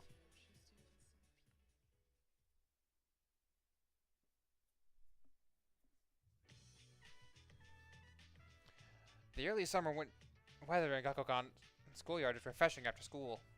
We resort to chasing the ball like always. Not gonna happen. Whoa! One of the players I'm guarding against goes flying and the game stops. Crap. Did I get a little too rough? Rush over and see how he's doing. Sorry, are you okay? I'm fine. It wasn't a foul. That was a great tackle, Ken. You've been on fire lately. Luckily, he doesn't seem to be hurt. I relax and grab his hand to pull him with a smile. Well, we do have a match coming up soon. Isn't our opponent supposed to be a strong team? Yeah, you're right. All right, let's all put some more effort into this. Keep our spirits up. Yeah. Sun almost full set, and it's about time we wrap up practice. I look around the schoolyard as the other team's finishing up. I can tell that they're looking at someone standing in the corner of the schoolyard. Oh, hi!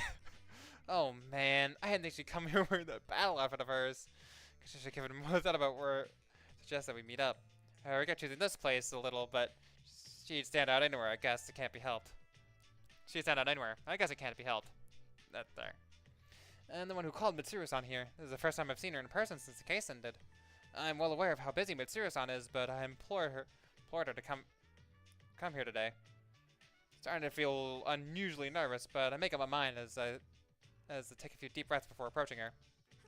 Hey, who's that beautiful lady? Don't tell me she's Ken-kun's girlfriend. Not quite. No way. I'm so shocked. Mitsuru-san. Thank you for coming all this way when you're so busy. Don't worry about it. I am currently on a mission, though, so I don't have a lot of time. I would like to speak with you for longer someday. Oh, it's all right. This won't take long. I called you here so I could give you this today. This? I hand her a small silver badge. It's the official identification given to members of the Shadow Operatives. She sees it. Mitsuru-san briefly looks surprised. She looks from the badge to my face and swallows whatever she was about to say. I'd like you to take it back for now. I don't need it. I promise I'll come get it again one day. Very well. I will keep this for you. That's right. I don't need it right now. Mitsuru-san accepted without another word. But I bet she rejects my decision. Mitsuru-san is always thinking about us. I'm sure that my actions speak louder than anything I could have said to her. She understands perfectly. That's how it should be. Thank you, Mitsuru-san. Let's get going. Voice suddenly calls out to me from the school gate and breaks the silence between us. Looking in that direction, I see the other than the soccer team who have finished like changing and were up and were waiting there for me. Zibiyabi's in the middle of a serious conversation here, but that doesn't stop them. Well, I guess I can't be helped. Helped that they want me to hurry up. We just finished practice. We're all hungry kids. It's only natural that their stomachs growling. I mean, mine is too. Well, I have to go. I hope you stay well until I see you again, Mitsuru-san. In any case, since the burdens on my shoulders have been lifted, I quickly bow to Mitsuru-san before rushing off with my teammates. Still have the active practice of Wild Dash has to do. It's the famous tradition of Gakukan on junior high soccer team. And again, we started this tradition on our own. We consider it one last part of our practice, so I can't allow myself to lose here either. He laughed. Wow, don't you think Ken-kun's changed a bit lately? Really? Like how? For reals. He used to be all, I don't know. That's Elizabeth's voice actor. But lately, he's been in high spirits. It's like he learned how to be normal, right? You're right. He does seem to act more naturally than before. I like it. Okay, buddy. 3 years ago, forged a bond through our long and severe battles. The bond is still very important to me. But if I let myself get too caught up in that bond, I'll end up missing out on things in my own life. I think I was able to change because I realized that. I realized that my bond with the others remained unchanged. But more than that, I sense how I've grown in myself as well. If only a little. What's best for me right now is to spend my days doing what I can, without rushing through life. What happens to me now will surely affect me in the future. That's what I've come to realize. And acting that way will be my way of fulfilling the duty that was left to me. Dog. Koromaru appears from the side street and magnificently runs past us. Koromaru has been showing up like this from time to time and racing us to the burger place. I remember thinking this during the recent battles, but even though Koromaru is quite old, he doesn't seem that way. But he's determined not to let us kids beat him either. Well, if he's challenging me, I can't let him win without a fight. Pick up the pace and change after the white furry shape ahead of me. Aw.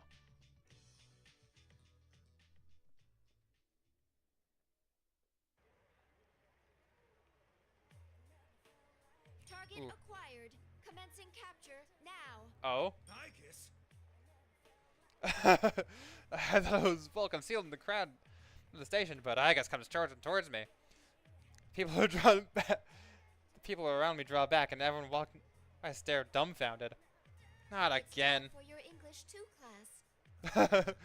I'm gonna be absent today. Absence without Mitsuru-san's express permission will not be tolerated. No, the class doesn't do roll call. If I pass the final exam, I'll get the credits I need. I've already mastered English anyway. I've heard that some college classes randomly take roll. One cannot discount the possibility.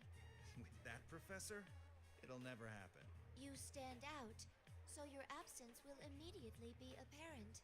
How do I stand out? I'm not dressed for missions today. In any case, you must prioritize your studies. Alright. Look at this drip, though. Akihiko looks fucking great in that. After the case had closed, I went back to college, even though until recently I'd been thinking about taking time off to go on my training journey. Though Mitsuru-san had a hand in getting me to go back, knowingly, I mean, thankfully. I guess has taken it upon himself to manage my college credits, which has led to situations like this. When I go off her radar, she suddenly shows up out of nowhere and drags me back to class. Attendance, classwork, study groups, assignment submissions, exams. She has total control of my every move, and I don't even have time to train anymore. Stop being so persistent, Igus. I told you I have plans today. You are the same as always, aren't you? Oh, hi, You Kurosawa. both stand out a lot. Kurosawa-san. Kurosawa-san appears out of the crowd with a resigned expression. Yes, I was here to meet him today. He's currently a detective with the Metropolitan Police Department, and a trustworthy man who has been helping us in secret. Even now, he caught on to the Public Safety Department's move before anyone else was able to warn us. I wasn't told that you had class today. Should we postpone?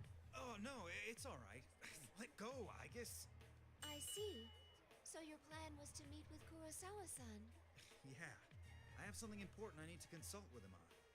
That actually seems to be the case for once. I don't have much time to spare either, so why don't you hand him over to me for today, Igus? If that is the case, then I understand. I will await your report later. Alright. Like I says so politely as she releases my arm and salutes Kurosawa-san. That she disappears back into the crowd. How? She's a fucking robot. Like, she wasn't wearing like any kind of disguise. She's like full on like anti-shadow weapon Igus. She sticks out like a sore thumb. Okay. I swear, she's been a pest lately on purpose and enjoys seeing my reactions. Oh well, I guess that means she's getting even more human-like. So, what did you want my help with? Well, this might be a bit late to ask, but I want to have enough power in the police to protect the others from the outside. So that's what this is about. Dealing with people from that side of the business is more trouble than fighting shadows sometimes, you know. Oh, I know. That's why I need power besides what I can do with my fists. Kurosawa-san smirks in response. I like the look on your face. That reminds me, you're old enough to drink now, aren't you? Well, yes. What's this? You don't like alcohol? No, alcohol and protein shakes go surprisingly well. What? What the fuck are you talking about? Drinking with you is going to be tiring for a different reason. Kurosawa-san looks amused for a moment and then turns to walk away. Follow him into the city.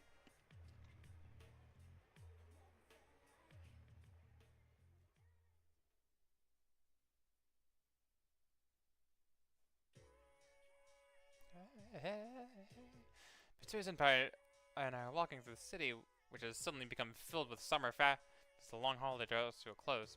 We've been going out together like this for a while, but when she wears clothes more appropriate for her age, Mitsuru Senpai looks even better than models. Heads turn to follow her wherever we go. Mitsuru Senpai doesn't seem fazed by this. No, it's more likely that she doesn't have a clue she's standing out. It's a mystery to me how she doesn't notice that. The only thing that appears to be bothering her is how she's walking. I'm not comfortable in these clothes. Whoa, look at this fucking drip. Hold on. Look at that. God damn. That is fucking... Holy... Wow, okay. She looks fucking sick in that.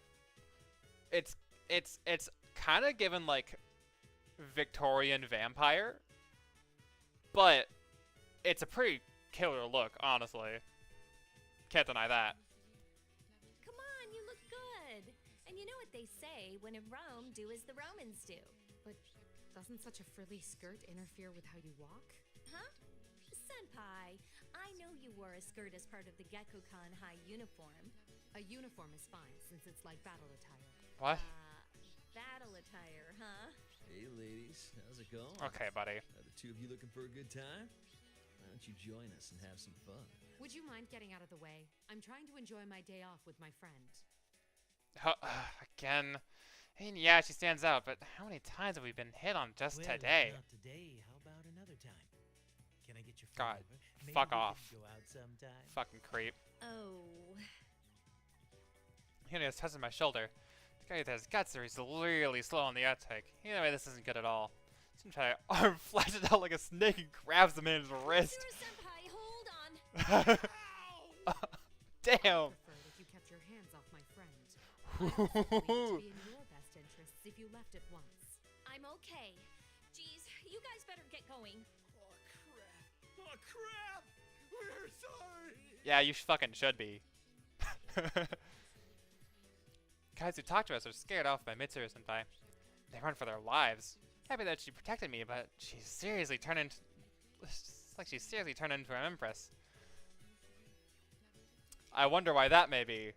I wonder why the Empress Arcana Mitsuru might be turning into something like an empress. Oh wow, I wonder how that works. She is the head of a special battalion with the missions of exterminating shadows. I wonder what environment. I wonder if that environment is what's making things worse for her after all. She really needs. I really need to help her save some time to enjoy herself. Senpai, let's go over there. Take Mitsuru-san's arm and charge into a shopping mall. I'm pretty sure that guys like that won't follow us all the way into a store. After checking out some clothes and some other accessories like normal girls in these busy holiday stores, we decided to take a break at a cafe at A Terrace. That was fun. You're right. The times I keep the different, it gives us that feeling of being alive.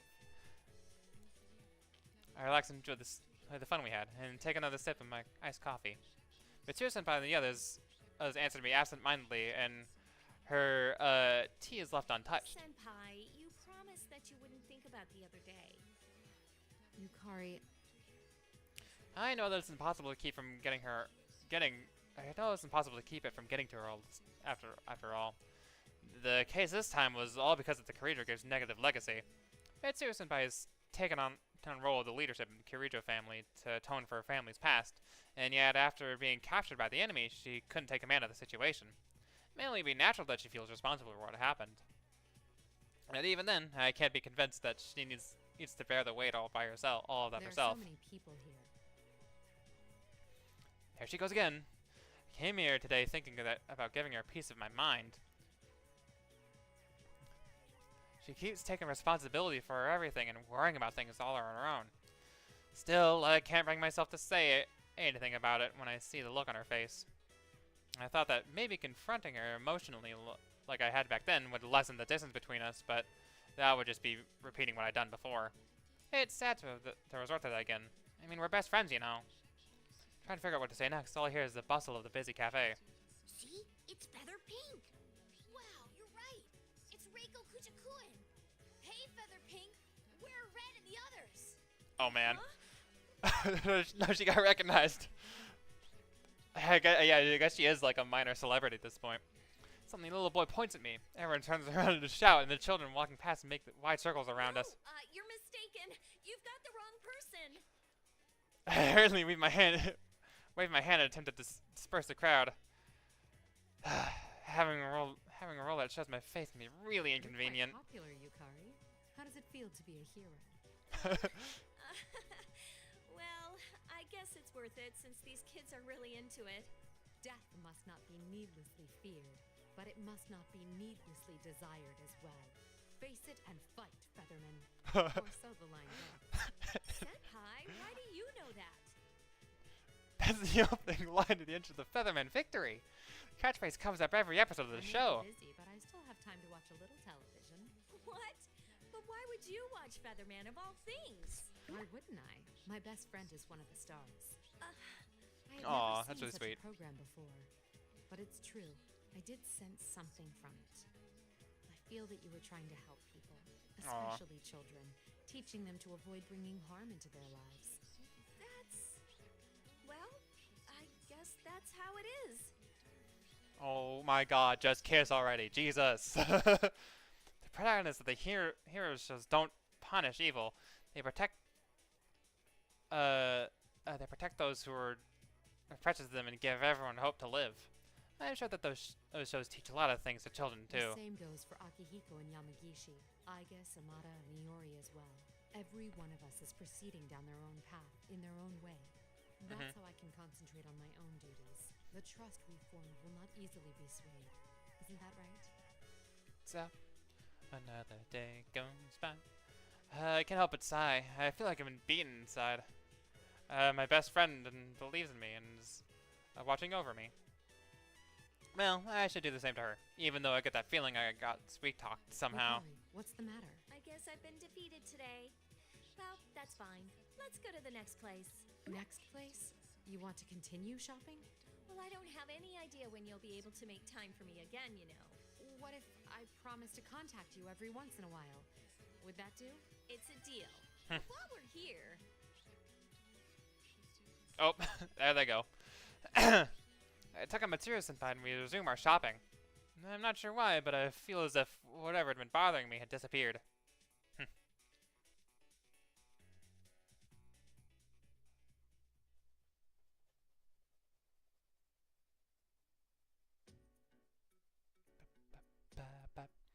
Before we could complete the follow-up investigation of the case is that Minazuki caused, was summoned by public safety to the government office building. I would have liked to ignore this meeting, which is sure to be nothing more than an interrogation, but it's better that I go to them to get their hands on Labras or Minazuki. Also, I want to make sure that no trouble comes to Yukari or Amada's daily lives. We recognize your achievement in recovering Labras. Wasn't it your own blunder that led to you, the leader of your organization, being captured? There are also reports that you involved underage civilians in this matter as well. What do you think your organization is? If there were people there, then they must have acted on their own to protect their town and their companions. Also, with regard to the members of the auxiliary staff, the emergency suppression unit, they became concerned for me after my disappearance and came after me as individuals. That is all. It is absolutely unrelated to the shadow operatives. You're just playing semantics. Furthermore, when the second That's case occurred, the entire point of the shadow police, operatives though. were forced to begin an Like, investigation based on a lack of evidence. you can't say you're just playing semantics in a matter of, like, law and, like, organization and stuff. That's the whole fucking point, is playing semantics. Like, brother, what are you talking about? Since you were the ones who ordered the investigation, I believe you would know whether or not they were able to go on duty or not. Also, even though it may have been merely an intimidation tactic, I received a report that my people were fired upon during the incident. I laughed it off at the time, since it's impossible that this organization could have been so stupid as to send my people into danger unprepared. You little. But as you pointed out, it was due to my own lack of preparedness that I was captured by the enemy. I will accept any kind of punishment for that. The report says that your capture was nothing but a ruse, though? Oh. Excuse me. Oh, hi. What is it? We're in the middle of an inquiry. You're the guy from fucking Naruto story. Hello. I was ordered to bring these documents the moment they arrived. The man who enters the room hands a binder full of documents to the men interrogating me. While they're distracted for a moment, a newcomer glances at me. I feel as if I know what the man from somewhere, but what was that about? What is this? As you can see, it's the report from our undercover investigation of the Kirijo group. You fool! These are not the kinds of details we asked for. This deliberation is temporarily suspended. You will be notified of our further decisions at a later date.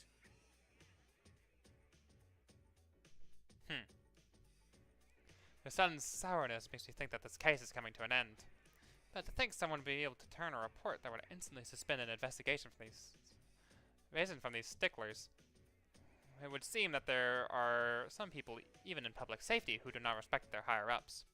So that undercover investigation must have been made up by Shirogane.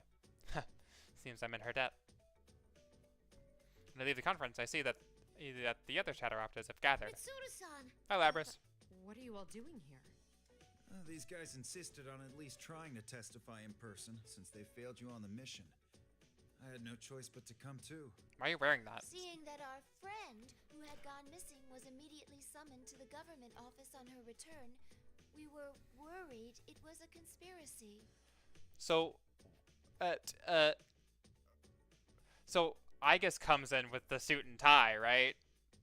You know, trying to disguise the whole robot get-up. But Akihiko just comes in wearing his fucking combat attire. Indeed, So is Mitsuru, actually. Friends, it's only natural that we'd rush to your side. Whatever. Because we are Bunch of your weirdos friends. and shadow operatives. Igus, why are you speaking with such over-exaggeration? And what are you Karini or even doing here? yeah, we were all worried about you. After all, we're all your friends. The best of friends. Yep. What Yes, the sirree. fuck? You realize I won't be able to stick up for you if they come down on you because of this. It'll be fine. Look, I'm in the middle of a shoot right now. I'm just out walking Koromaru. I'm just going out for a run, you know? You're training, Junpei? You should have told me sooner. Come along. This fucking guy. That's okay. I mean, can't you see what we're getting at here?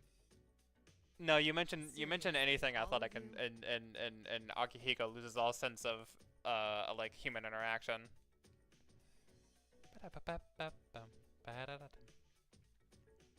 Can't help but laugh with amusement. Although this makes me happy as their friends, I have mixed feelings as the leader of our organization. Higher-ups that gave themselves away at this time are only the tip of the iceberg. There must be many people in the police and in the political realm who don't think well of the Kirijo group. Those troublemakers will pounce immediately if we leave the slightest vulnerability unguarded. But even then, the Shadow Operatives will continue to protect and serve. We won't let anyone be forced to be alone. We can create a world where everyone will have the strength to deny the fate of destruction. Let's go. Yes! Yeah! We will continue moving onward towards the future, for the sake of granting our wishes.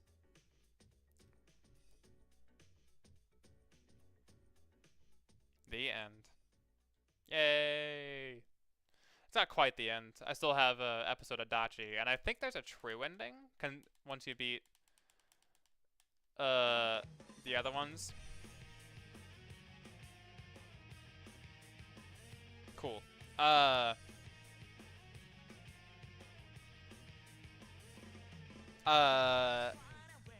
was a good storyline. That was pretty sick.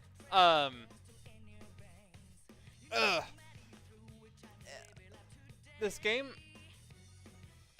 it's good. I really do like it. Like I said, fighting games are not my thing. Especially this kind of fighting game. It's just so much going on that it gets kind of overwhelming, and I end up relying on like the auto combos and all that. But it's still it's fine. It's against CPUs. They're never gonna be all that hard until I decide to like random crank up the difficulty, I guess. But I don't even know if I have difficulty options in this. What was I thinking?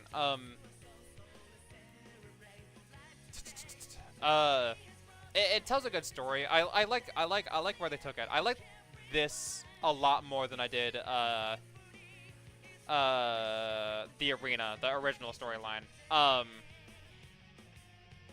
Like I don't know. I got really burnt out on the story, on like the arena story. It's sort of just because it kind of just kept on retreading old ground. Like, it was all kind of the same. Like, it ended up being like same beginning, same end, just with different characters. And there were some variations, especially with like the difference between the investigation crew and the Shadow Ops, and with Naoto being somewhere in between, right? But even then, like, they all ended the same. It was retreading the same old ground, same discoveries, same twists, like 12 times. Although I did appreciate like Labris and her character throughout all that. That was very, very much like a diamond, not necessarily in the rough, but definitely the best part of a pretty, like, I don't want to say mid. That seems mean. It makes it seem like I'm saying it's bad, but like an okay-ish story. And Elizabeth's storyline was an exception to this as well. With its, I really like the way that one ended with her gaining the Fool and going on her own journey. These two, I think, seem to be doing kind of something from a similar issue, where like, yeah, they begin and end kind of similarly, with like the Midnight Channel coming back and all the stuff happening, and ending with killing Hino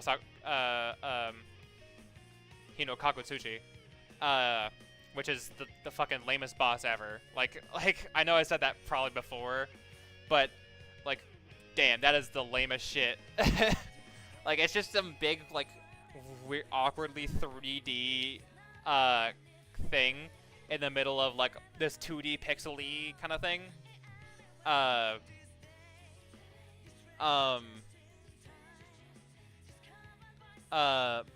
like, I don't know. It doesn't suffer from it as much as the old one did.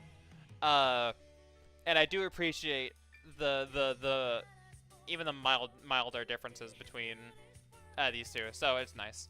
Again, I think Labris is just the shining like beacon of this entire series of games, both Arena and Ultimax. She is just the best thing to come out of this. I just really like Labris. She's so cool.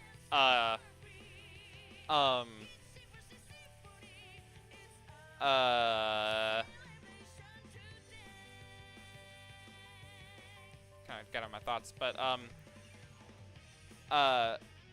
Labrys is just definitely the best thing to come out of both these games. I like Sho.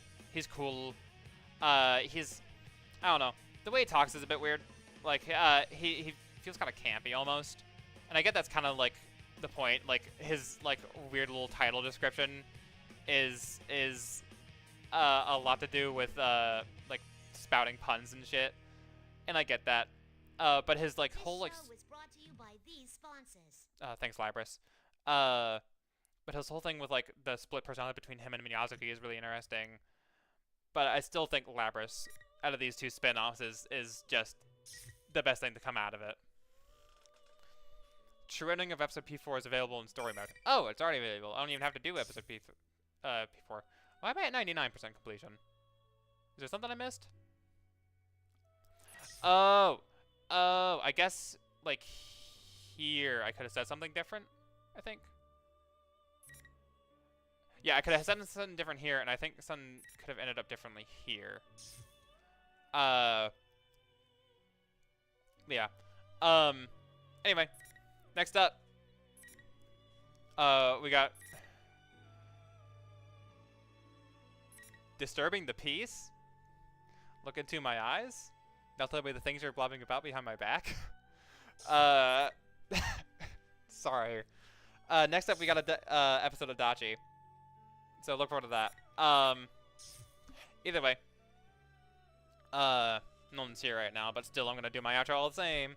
Thank you all so much for being here. If you're watching this as a VOD later, thank you for watching. See if you can catch me live next time. 7 o'clock p.m. CST, Monday through Friday. On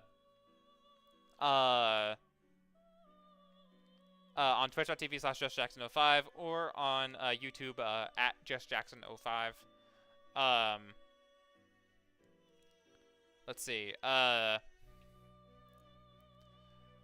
Tomorrow, no stream tomorrow. Weekends, you know, the whole thing. I'll be back Monday though with the start of episode of Dachi, but it's still more of the same. Persona 4 Arena Ultimax. Anyway. And Metaphor will be back on Tuesday, so look forward to that.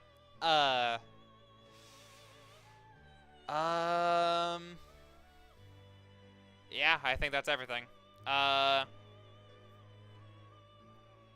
Like, comment, subscribe, follow me on Twitch, all that kind of stuff, and yeah, guess I'll see you next time. Goodbye for now.